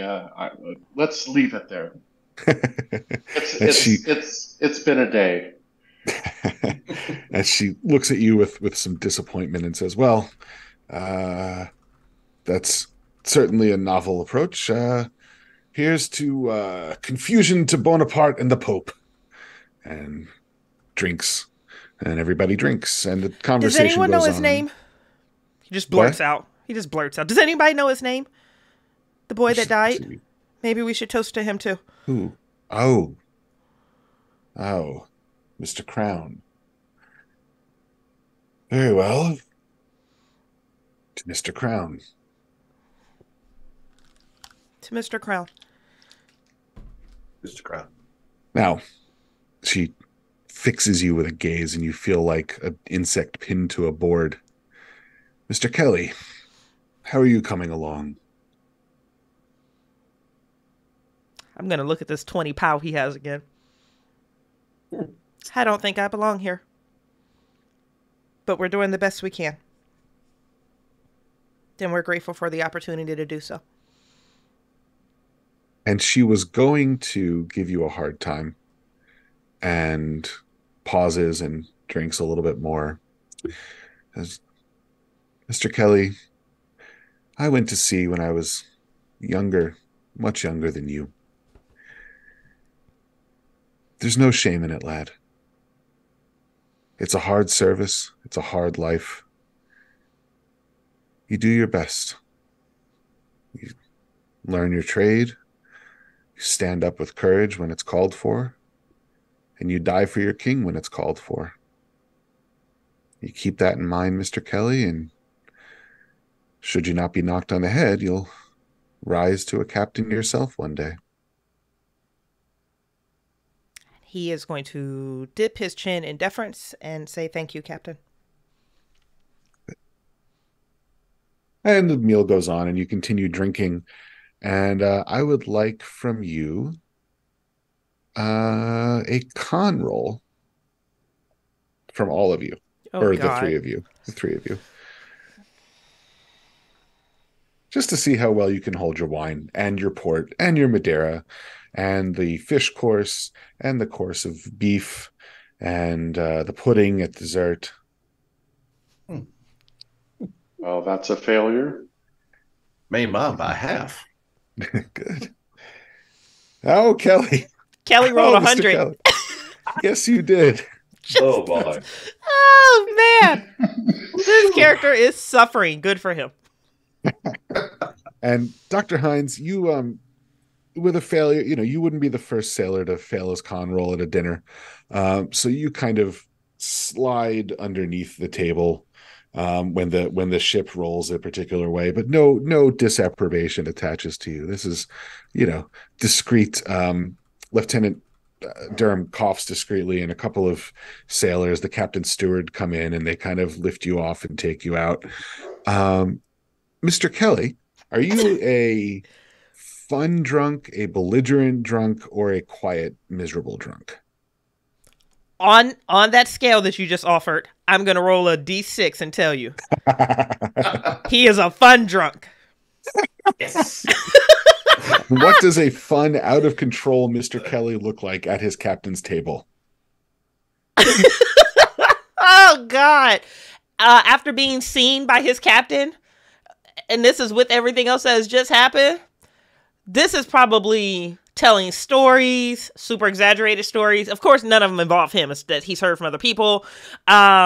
Sing-alongs. I really feel like Kelly is definitely a sing-along guy. Like, everyone should join in on this song. That feels great. The sing-along Kelly sounds really amazing right now. He's probably going to ask a lot of really inappropriate questions about Alice. Yeah, so I think that's what it is. This is happy-go-lucky. This is no anxiety, no stress, Kelly. Okay. So the one thing I want to ask is, do you at any point reveal in front of your captain that Alice has hit you? I'm going to be true to myself. Let's find out. Okay, let's find out. Highs is going to be yes, but it would be accidentally. That's high. Holy hell, he rolled another 100. Yeah. So what is happening today? Like, I'm having a great time. I even got punched by Alice. It was wonderful. As soon as you say that, the room goes dead quiet. Dead quiet. And the captain looks at you, Lieutenant Durham, and exchanges, kind of we're going to talk about this later. In that silence, you all hear, and One Eye, you hear this as well. The voice of one of the forecastle hands is at your mess, probably one of your messmates. His name is Old Salt. He is at least 60. He's been sailing his whole life. And among the crew, he has something of the status of a prophet. He has, very high reputation. And you're sitting and you're eating. And when you've gotten to talking a little bit, he first starts recounting some of the gossip around Mr. Crown and his strange death. Starts talking about some of the ways that the officers have disgraced themselves in the last couple of days, and just dwells on some of the disappointments to an experienced seaman like himself. And he, leans back on his bench and says, "Well, I'll tell you what, shipmates. Caliban's an unlucky ship, you mark me now, and how we shall survive the dirty weather to come, I cannot tell." And he's got one of those big seagoing voices, and the ship kind of resonates when he speaks. And in that awkward, strange silence, it goes all throughout the ship, and everyone hears what he says. Salt, shut up. We can't be talking like that. Well, you mark me, mate. It's going to be what it is. We're an unlucky ship, and we're all got to come out of it somehow. Aye, but we can't be saying it. You know what it's like. If these lot get word of it, then it'll be like everyone's a Jonah. We can't be doing it. We've got to lift the mood. When you say that there's a Jonah, people look around, and Salt leans in and says, "He figures maybe that Crown fellow was a Jonah." I didn't say that. I said we need to lift the mood. Yeah, well, maybe when we're piped up for dancing later, but no good will come to us, says I. Well, just keeps the lids on it, and we'll be all right. All right. And so Mr. Kelly eventually passes out upstairs, up in the captain's cabin, and is taken away by other midshipmen and nearly sewn into your hammock. The captain asked the lieutenant to stay behind after the doctor is gone. So I don't want to arrest her. He's a stupid boy, and I'm sure he had it coming. But it's the law of the sea. It's the goddamn law of the sea, Durham. Captain, if I may speak frankly, I think that with the incident that happened to the poor unfortunate soul, crew morale may be an issue here. And if we decide to follow through with the rules, it may lower it even more. I have not heard of anybody else coming to me and telling me what happened. It may have just been an isolated incident. In this case, of course, it is your word is law, but my recommendation is we may just want to wait at least a day or two to let what has happened earlier kind of settle down. Yes, I suppose. Well, keep an eye on her. Don't be afraid to call her up for punishment. There's got to be some goddamn order on this ship. Yes, ma'am. If word gets out that it happened, we will have to address it. Let's just hope that lips are tight around here. Lean on Kelly, would you? Make sure he knows his business. I will. And Lieutenant, as you come on deck, you are invited to take a look and look around at the weather. And if you'd like, you can make an astronomy or a natural world roll. Ooh, to kind of see what the weather is doing. Our natural world. I will go astronomy. All right. And astronomy can also be used for meteorology, so we're using that for weather prediction here. Oh, nice application. All right. Yeah. Yes, that is a success. Yep. And as you look around, you feel the change in the wind. You go over to see the barometer over by the steering wheel. And you realize that Old Salt was correct, at least in that part of his prophecy. There is to be a blow tonight or soon. And, could be a big one. All right. Everybody good? Checking in. Players good? Everybody happy? Cool. All right, cool. So we're going to skip ahead. And now it is Monday, the next morning after the sort of disastrous dinner of the previous day, and you are at sea off La Coruña in Spain, or the Groin, as the British sailors call it. The clouds are darkening, the sea is choppy. There was supposed to be, Mondays are traditionally a punishment day on this ship, but due to the weather, that's been postponed. So Mr. Kelly, if anything is to come of you, discipline-wise, when you regained consciousness in the small hours of the night and stumbled up on bed for your watch, or on deck for your watch, one of your mates kind of was gently preparing you for the idea that you might be sent to the masthead.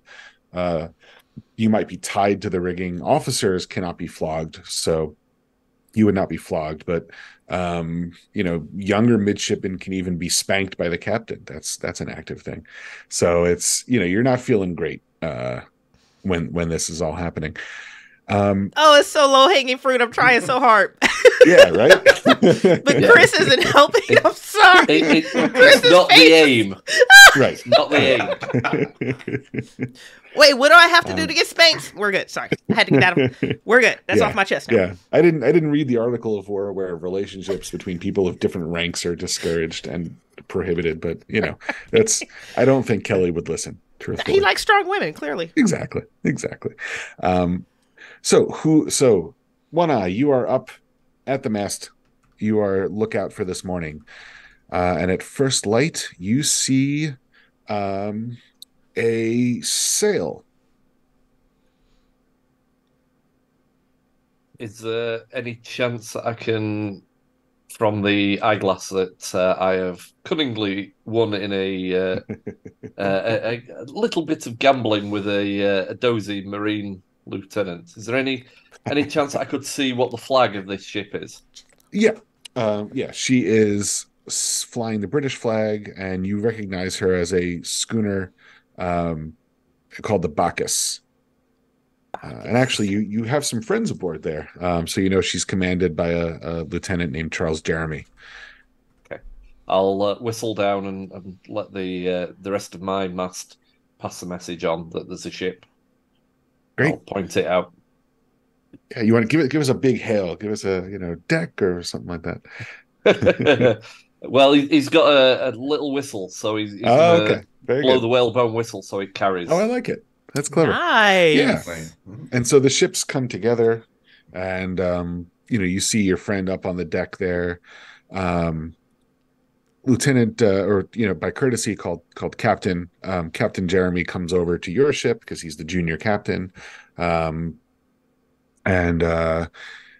Lieutenant Durham, you entertain him with the captain in the cabin. She asks about the French brig, the protege that you are pursuing. And Jeremy says that he saw her the day before, so on Sunday, heading southwest. So you know that at least you're on her tail. Yeah, if there's if you have friends over there, anything like that, you can kind of chat with them. But otherwise, it's just two ships, meeting in the day and moving on with their life. In the afternoon, finally, it's been coming all this time, the storm arrives, and almost all at once, the day turns into night, just like that. It's dark. The wind is vicious. These squalls come over, and before you're even ready for it, they just come in and lay the ship over almost on its side. So, you experienced sailors know what you need to do. But Mr. Kelly, this looks really alarming to you. And so the captain turns to you, Lieutenant Durham, and says, "Have the men lay aloft. We're going to reduce sail." Aye, Captain. And he will go out onto the deck and begin doing his normal orders and everything like that, making sure everything's battened down, everything is ship shape, knowing what we're about to face. And as the wind's picking up, the captain kind of grabs your arm as you're walking past, points to one eye, and says, "With him, learn your trade." Aye, Captain. This way, Mr. Kelly. We've got a mast up here that if you can help me climb up here, we can be lookouts and make sure that we plot the best course through this foul weather. So up you go. And Kelly, I want you to make a climb roll. I swear I looked at my climb skill. It was like, Evan is going to be on some bullshit tonight. Watch it. Ooh, did you see me look at my sheet? Someone's got to be the what do you call it, pincushion, right? So. It's okay. Listen, I'm here for you guys. Let's do it. For the spoken record, his climb is base at 20, and he just rolled a 94, which do fumbles start at 95 or 94? Have you hacked this dice roller? One, I would like to help him. Experienced stand, can I lend a little bit of assistance? You can. My climb's at 65 and I rolled a 16. Okay. Thank God. I think I can drag Mr. Kelly up the... I'll deposit him in the in the nest. So he's safe whilst I go about reducing sail. Excellent. All right, and the storm gets worse, and it is pitching, it is rolling, green seawater is coming over the rail. Lieutenant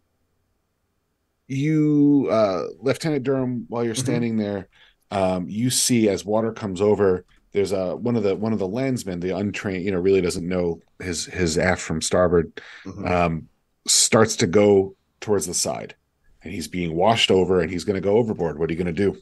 I'm going to try to reach out and grab him as fast as I can, and at the same time holding on to something solid that I know won't drag both of us off.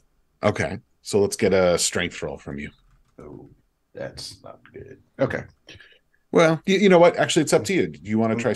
Are you brute forcing, or are you doing something that might be more of like a dex kind of a thing? We will go brute force because my dex is even worse. Even worse. Oh, yeah. I love it. And there we go. A roll with friends is on fire tonight, guys. God. So, would you please state for the record what you rolled? I rolled a 97. Chat just confirmed that is fumble range. Maybe we're still arguing about whether the skill is above 50 or something. Yeah. And so it is not. You grab hold of this sailor. Mm-hmm. You lose your footing.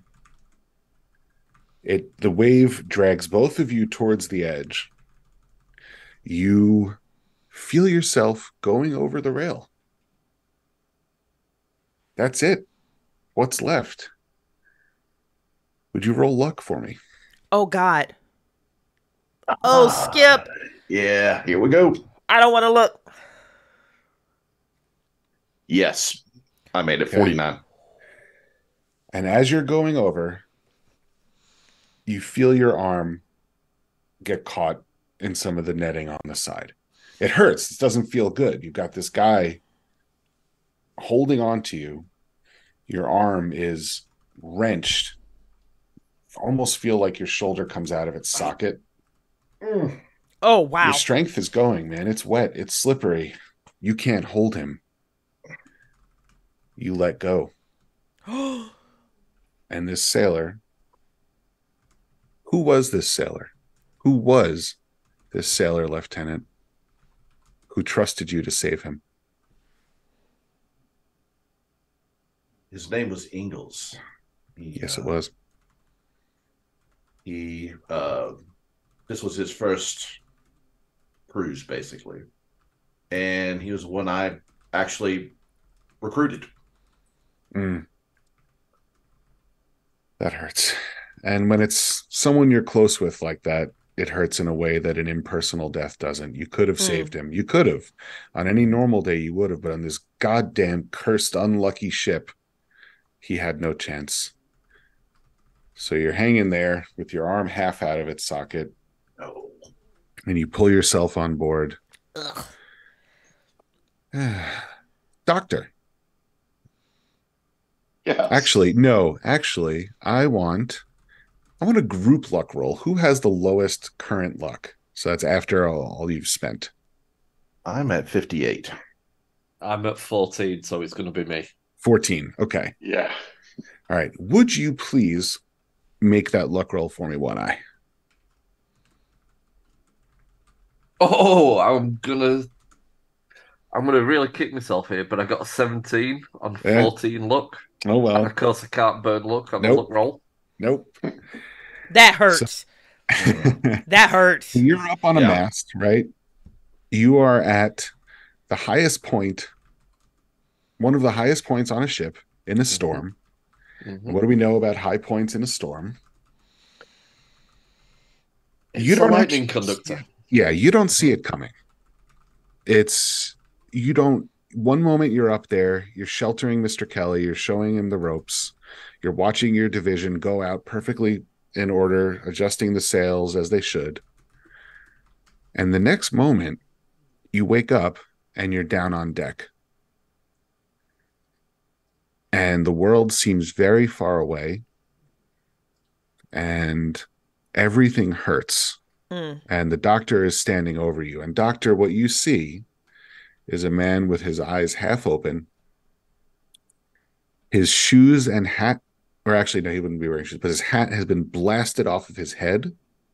And there are burns all along his chest and shoulder. It looks like a really old tree. Oh. What can you do for him? He is not entirely conscious. He's been carried down by Mr. Kelly and his mates. He is smoking like a piece of sausage. God, Well. it's so bad. Let me check my stores and see what we have for the young man. I think I'll wet some gauze and lay it over his wounds to get the smoking to stop. And I think I'll try to tip some brandy down his throat because I have a feeling he's gonna be in shock, and this is my answer to that. And after that, I think I'm going to use some smelling salts to see if I can get him to revive. Oh, Great. Smelling salts, nice. One Eye, you feel life come back into you, maybe unwelcome life given the amount of pain you're in. But I would actually like you to roll your damage now. Would you roll a d6 for me, please? Oh, that could have been worse. Oh, yes. 2. Now, I want you to think very carefully because you came through this with not a lot of injury. And I want you to finish this sentence for me. A man who's been hit by lightning and came out none the worse for wear is very lucky or incredibly lucky. Incredibly lucky. I want you to give yourself 5 reputation points because your crew have just seen the Lord take a swipe at you and leave you more or less untouched, and by God, you must be one of his favorite sons. And that's how we do it at sea. If they die, it's my fault. If they live, God gets the credit. Absolutely. That's part of your job. Always. Great. All right. So we're going to move ahead. It is the next day. You are off Portugal in 41 degrees north, 10 degrees west. One Eye, are you back at your position? Are you keeping lookout? I am. I'm also trying to hide the white streak that suddenly developed in my hair. Yes. I love it. If there was any doubt that you were lucky, that proves it. That sets you apart. And Mr. Kelly, you are up there with him. And I would like you both, in the first light of the next dawn, I'd like you both to make a spot hidden.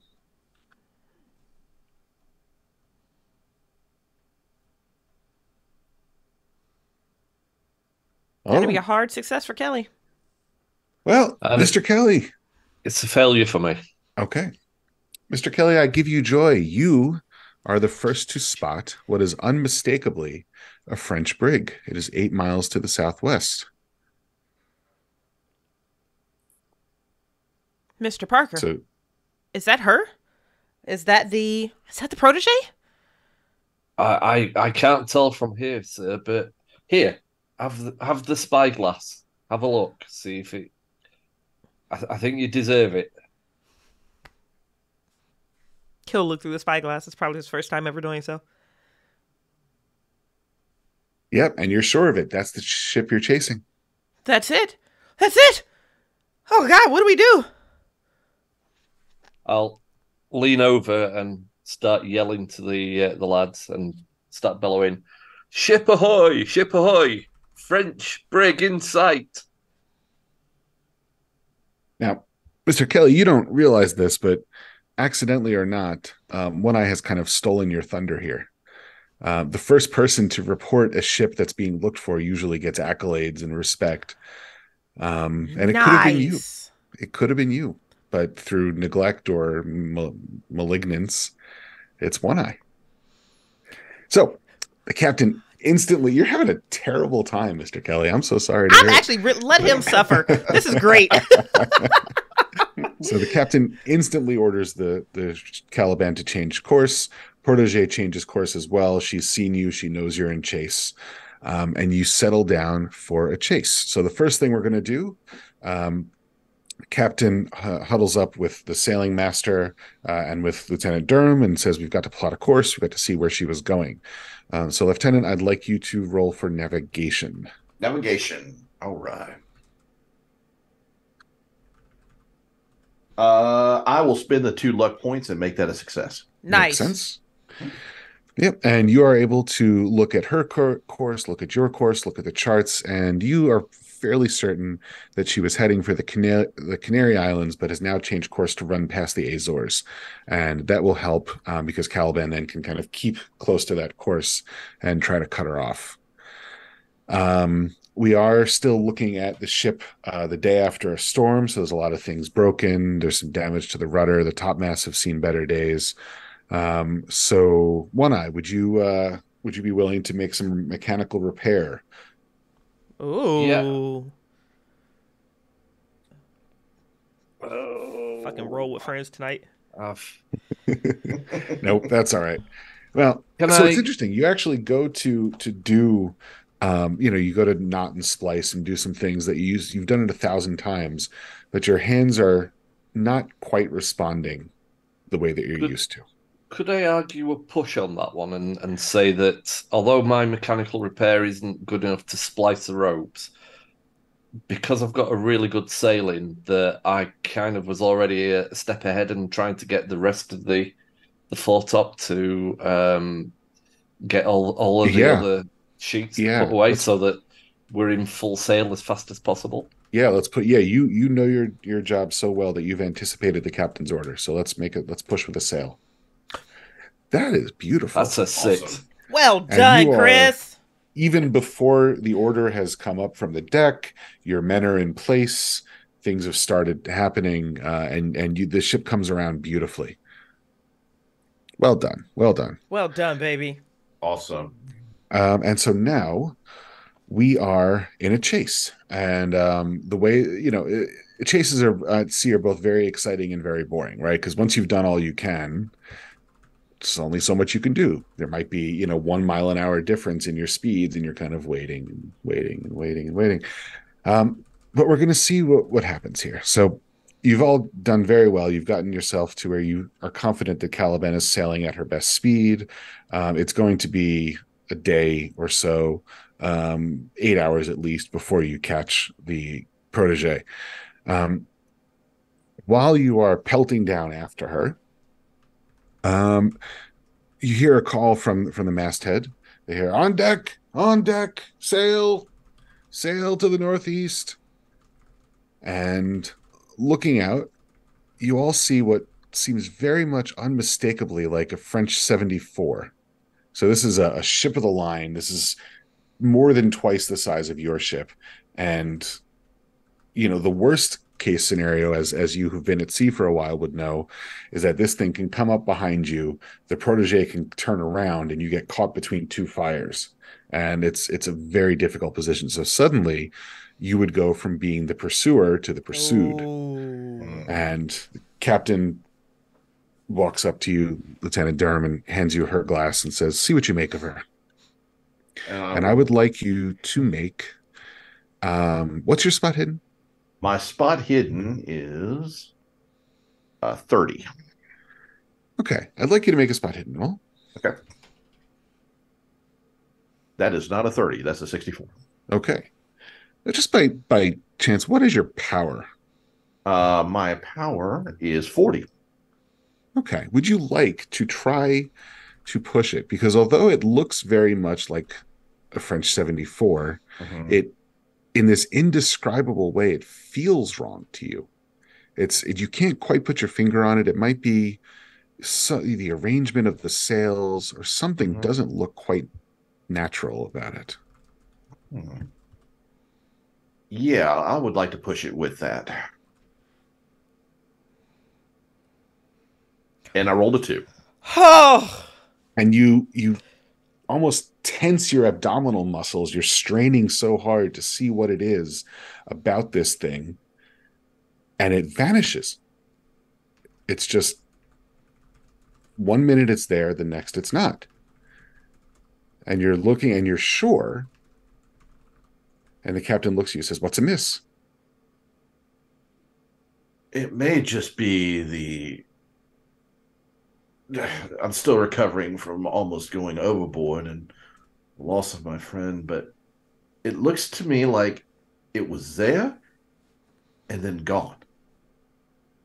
That's damned odd. She looks again. She Mhm. squints. She takes the glass back. She says, well, I'll be damned. She hollers up to the deck. Carry on. It's an illusion. Nothing more. And then everyone around the deck says, oh, well, goddamn me. I was sure it was a 74. It did look like that for a moment and then gone. Would you roll while you're struggling to deal with this? Mhm. Would you roll sand for me? Absolutely. That is a 95. Yeah, and this does not make sense. I mean, you've seen the kind of illusions at sea that can happen. You know, sometimes it's Mhm. a strange reflection, the atmosphere does something weird. This is not that. I mean, you don't get full rigged ships, you know, from an atmospheric disturbance. What the hell is going on? Have I heard any sea legends or anything like that of this area that, you know, a ship had gone down or something? Well, I mean, everybody knows the Flying Dutchman. You know, everybody Yeah. knows about ghost ships. Everybody knows about ships that are piloted by the devil himself to punish an unlucky ship. Everyone knows what happens when, oh, I don't know, you accidentally murder a man in Portsmouth and leave him behind. Everyone knows what happens when you have a Jonah on board and he's killed by a spike through the head. Oh, this is something you deserve. This is only natural. Whatever it is that's out there and hunting you, It's something we brought on ourselves. you brought it on yourselves. Well, you struggle with that. Would you lose a point of sanity and we'll move along? I would love to. So it's an hour later, 2 hours later. Course continues on. You drawing this much closer to the protege. Doctor, you are below decks in your cabin, and you hear a really distressing sound for someone who knows the sea. You hear a piece of ice scraping along the hull just outside your cabin. What do you do? Well, that's got my attention right away, and it's we're in the wrong place for this kind of thing. So if it wasn't can't be a piece of ice, is it a rock? So I go running out and run up to find out what's going on, where we're at, half expecting to see no one at the helm, because this just can't be. And when you get up there, it is cold. It is damned cold. There is a thick fog all around you. Everyone else on deck is in an absolute state of shock. They're just as alarmed as you are. There are actual chunks of ice floating past, scraping the hull. And it's in the Azores in June. So I would like a sand roll from you.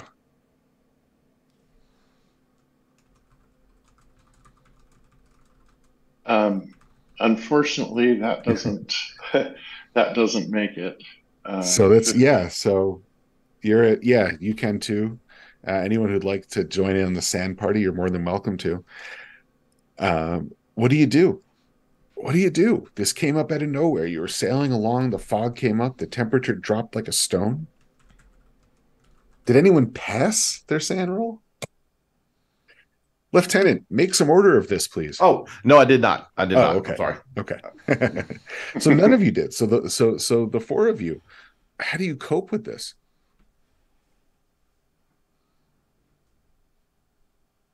Yeah, work always helps. Does anybody need their arm pushed back into their socket or anything?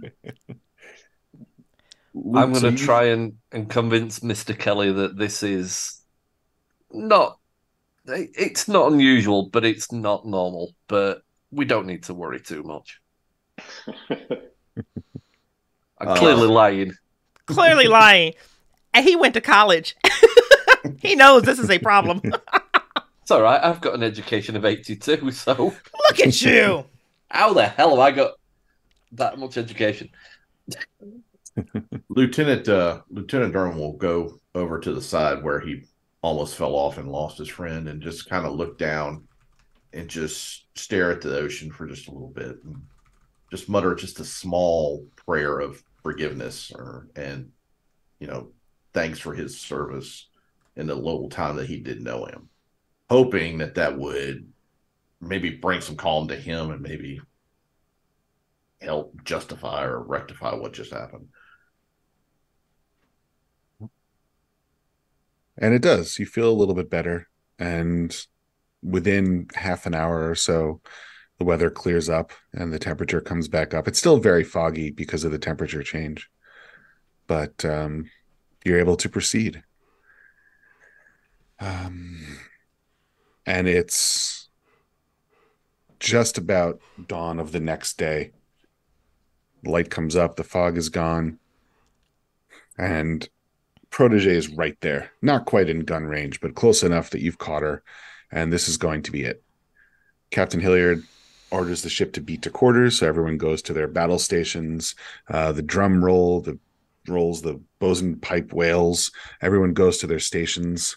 But Captain Hilliard points to the four of you, and instead of going to your stations, she has you come down to her cabin. Uh-oh. Now, when you're all settled, we're going to go into action, but I have a special job for the four of you. And Bridget, if you would put up the handout, this first handout. On the way. God, I hope it's the right one. I can clarify for you, Crow. Crow. Mm-hmm. Okay. There you go, babe. Public facing. Thank you. Mm-hmm. And she hands this over. Hold on one second. I've got to try to read it. She says, "This was found in the quarters of Mr. Ebenezer Crow. He was my guest aboard. He performs special services for His Majesty's government. And this set of orders looks like the normal kind of admiralty orders that you would see, but they're contained in a kind of a green oilcloth, and there's a strange seal on the top that you've never seen. It's an octopus in an anchor, and it says, 'To Mr. Crown, purveyor of peculiar services to the Admiralty and His Majesty the King.' Skip ahead a little bit. We've received intelligence that one of these traitorous persons has created a book of dangerous knowledge and is causing it to be transported to the West Indies in care of another agent who shares your affinity for working wonders. This agent will travel aboard the French brig Protege. You are hereby required and directed to board His Majesty's frigate Caliban. Once Protege has been intercepted, you must capture or destroy the French agent and recover the book they carry. You know the urgency of this work, and therefore you must not lose a single minute. You shall fail to carry out these orders at your peril." And so the captain looks at you and says, "Well, you've all had a taste of the strange things that can happen at sea. This is one more of those." And she looks at the lieutenant. "You have distinguished yourself with excellent conduct and a clear head. As of you, Mr. Parker, Doctor, your knowledge on various subjects might be noted or needed." And she looks at Mr. Kelly and you, Mr. Kelly, and you can't tell if she's doing this because she thinks you'll rise to the occasion or if she maybe sees a way to be rid of you. She says, "You, Mr. Kelly, you shall learn your trade.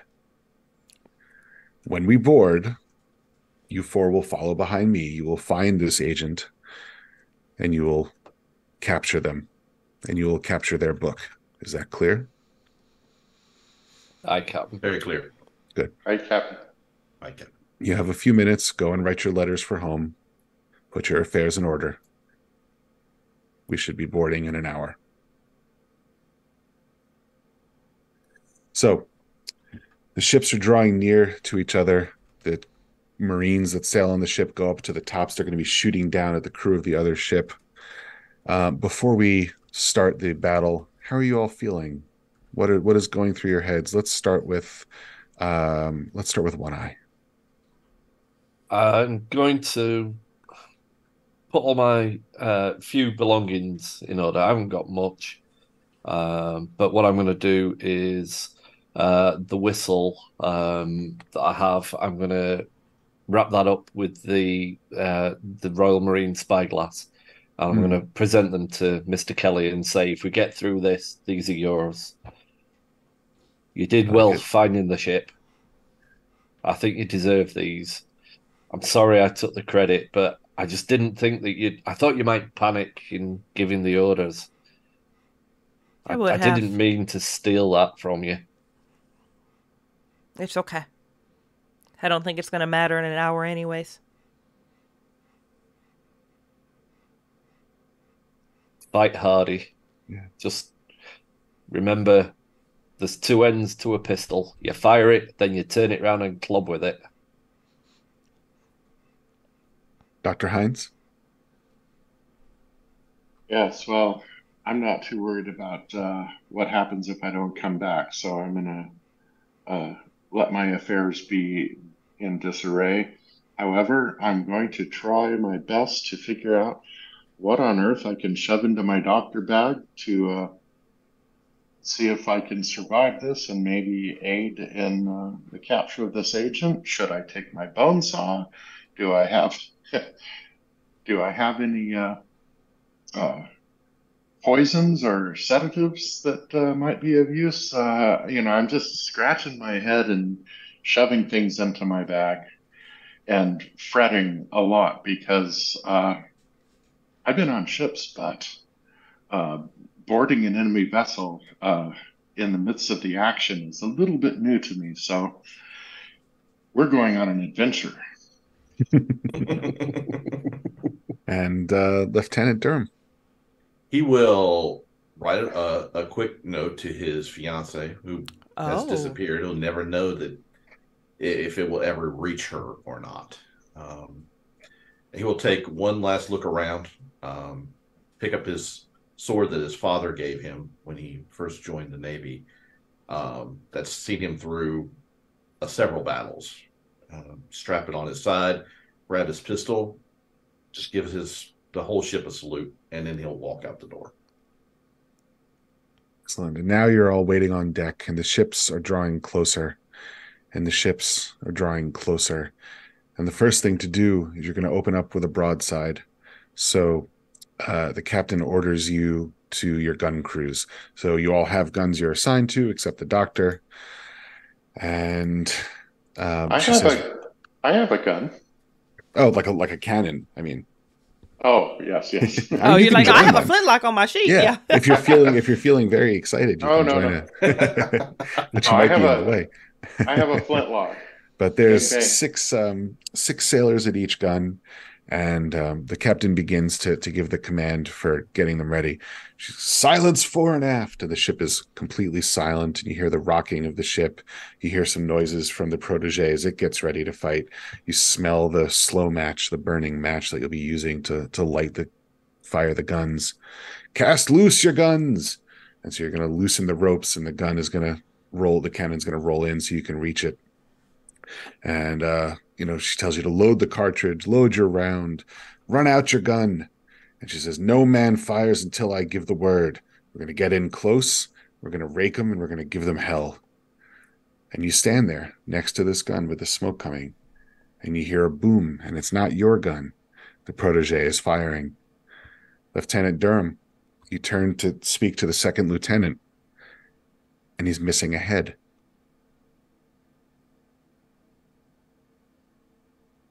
He will quickly just give the order to fire back as himself and just try to shake off what he just saw. Just because. You're giving the fire order.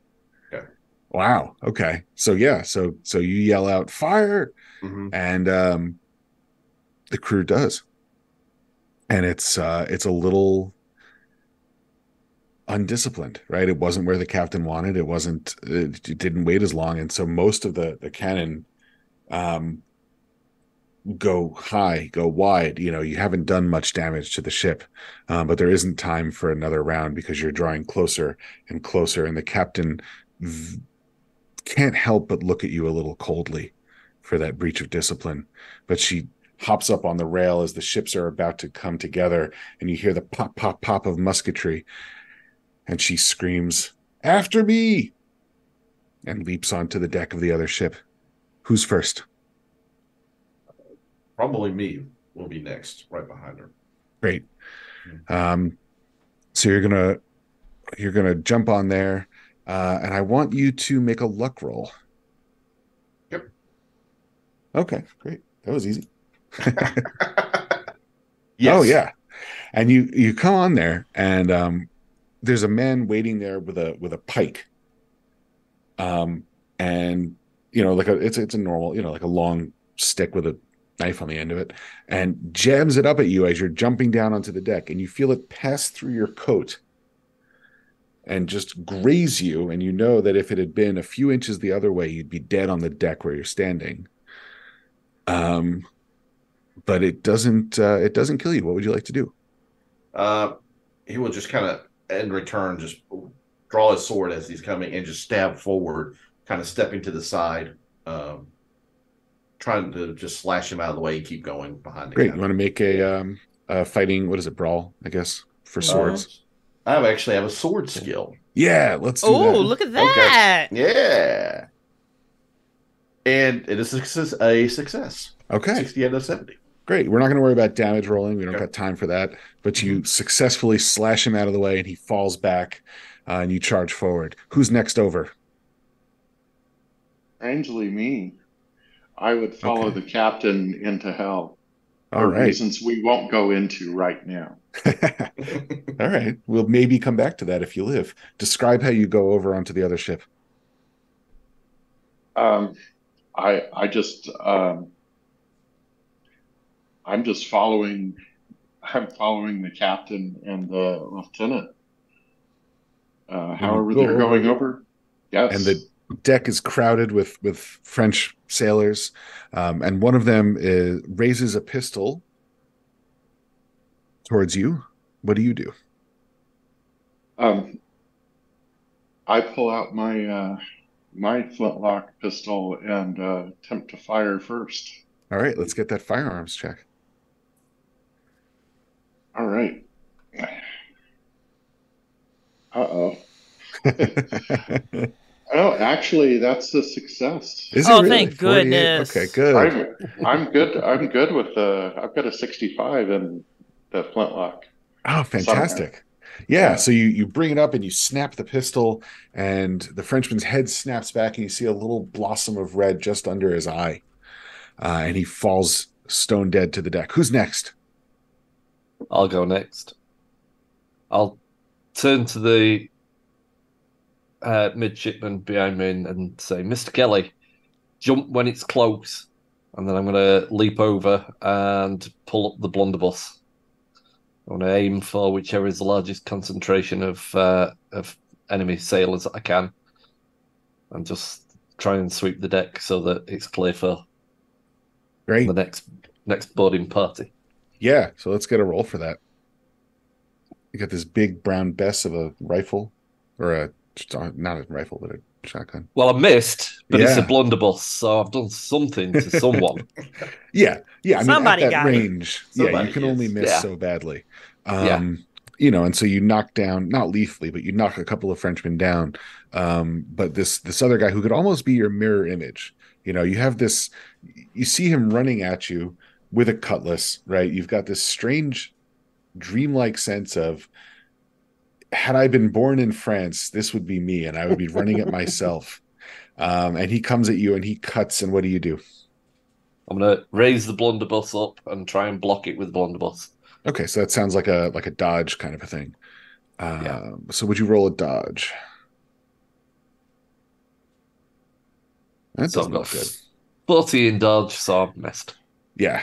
And so it's he gets at the last moment, he gets under your guard and comes in and pierces what we hope is only your shoulder. But let's get, what is it? I think it's D6 plus 2. I'm just making it up, but let's get a roll there. Uh-oh. 5 points of damage. Yeah. So that's 5 points of damage. Tell me what that sword does to you. Well, I'm now down from my initial 11 hit points down to 2, so it's pretty nasty. 5 points in one go. I'm pretty much going to be decked by that. He's going to pin me to the deck. Okay. Oh.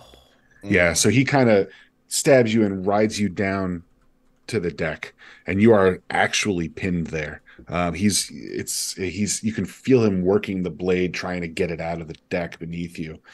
You start to feel nauseous on top of everything else. Mr. Kelly.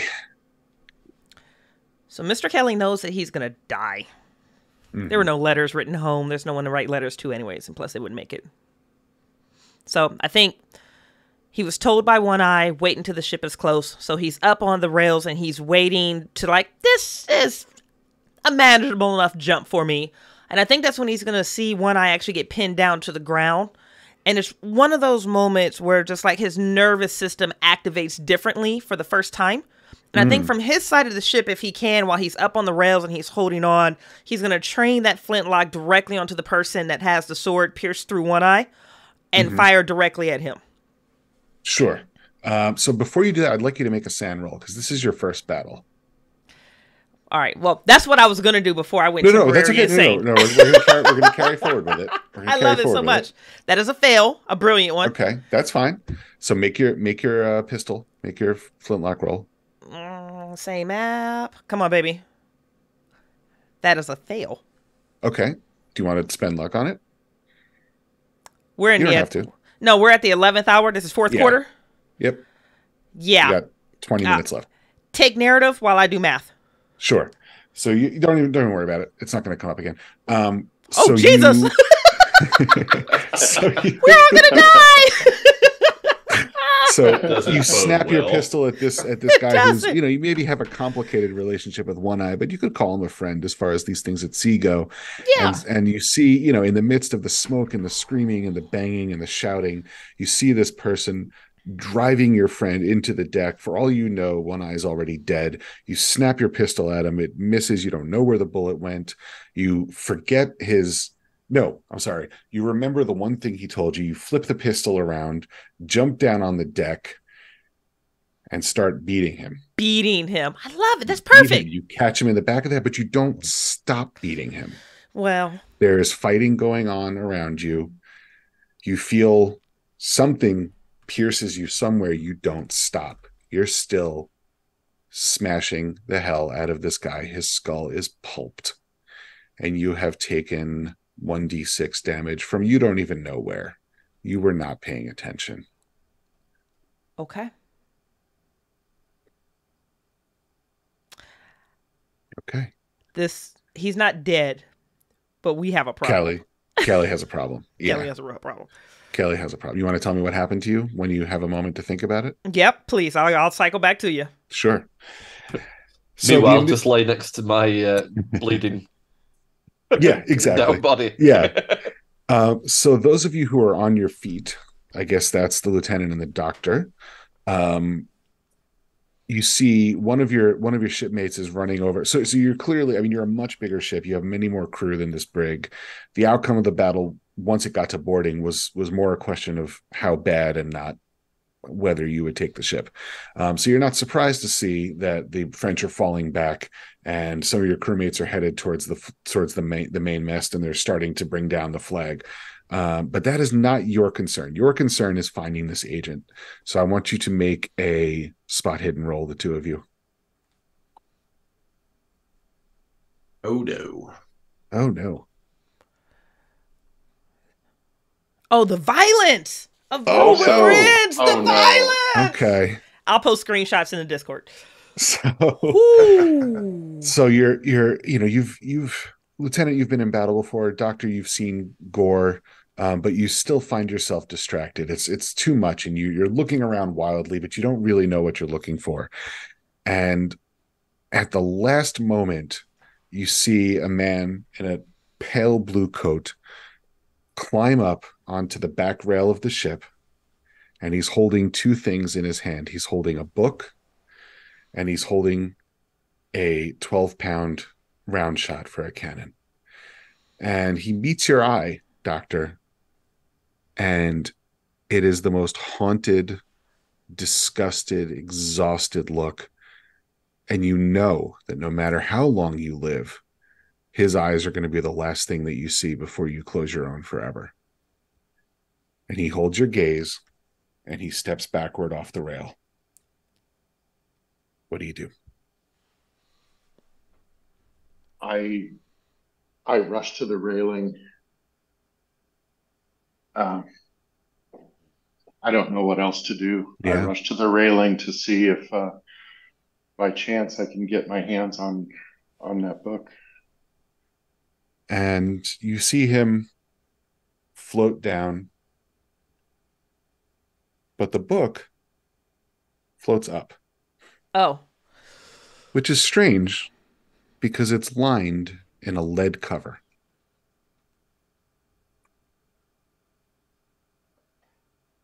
If it comes close, I will try to snatch it. Yeah, when things have gotten a little more quiet, you're able to get some help from some of the other seamen, and you get a boat hook down there and fish it up. When you touch it, it feels a little bit like, obviously it's been in the ocean, but it feels like it's not just the book that's waterlogged. Your fingers feel like they've been soaking in the sea for hours, days. You feel on your right arm what feels like little fish nipping at you. And you hear the creaking of a ship, even though the ship is really staying more or less still. So it's a few hours later. You are back on the Caliban. The captain has assigned a prize crew. Protege is being taken into port. And the captain sits with you and says, well, you've done it. The agent you captured is being held below. He is gagged. We have Marine sentries on him. He is not to speak nor be spoken to.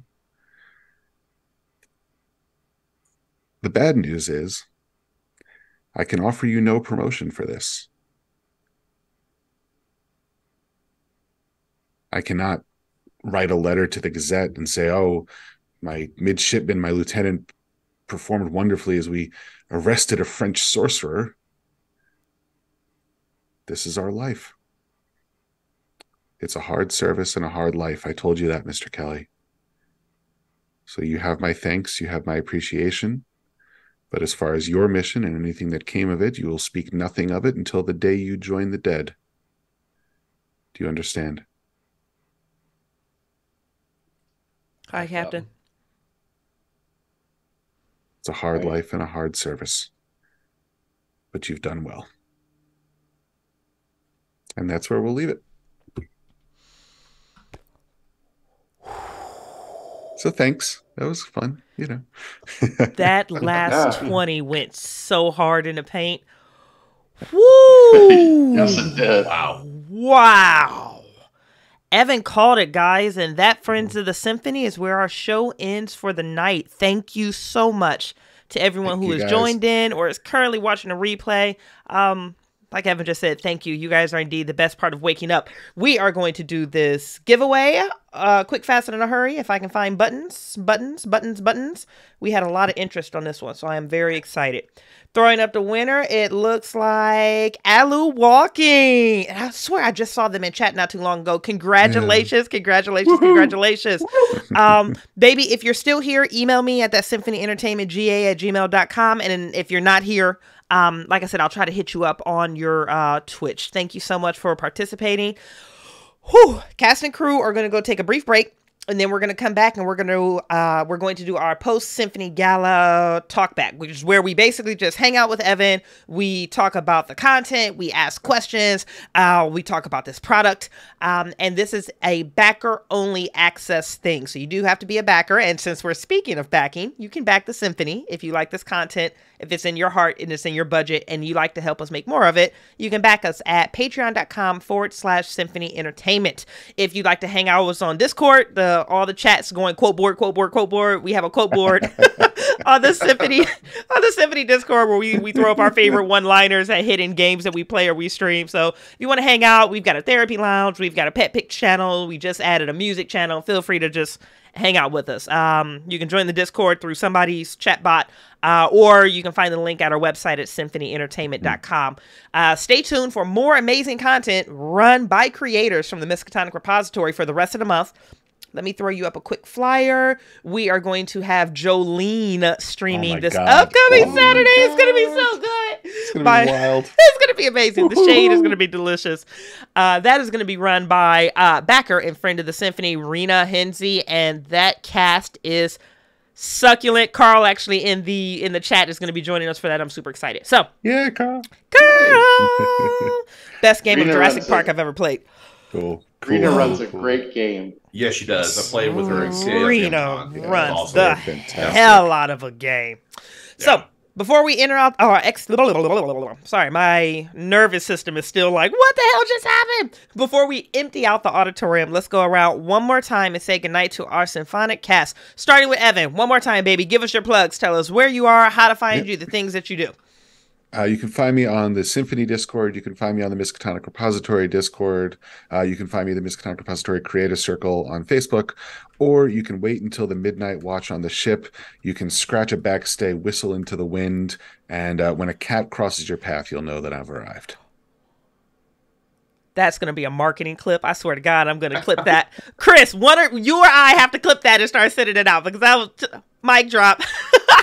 Darrin, say goodnight to us, baby. Yeah, good night. It was great playing with everybody. You can find me on the Symphony Discord, on the Miskatonic Repository Discord, on the Miskatonic University Podcast Discord, and on the Good Friends of Jackson Elias Discord, and Modern Mythos Discord. Oh, yeah. The Modern Mythos Discord, too. Yeah, And we love some John and Seth, honey. I lurk in the shadows in a lot of places.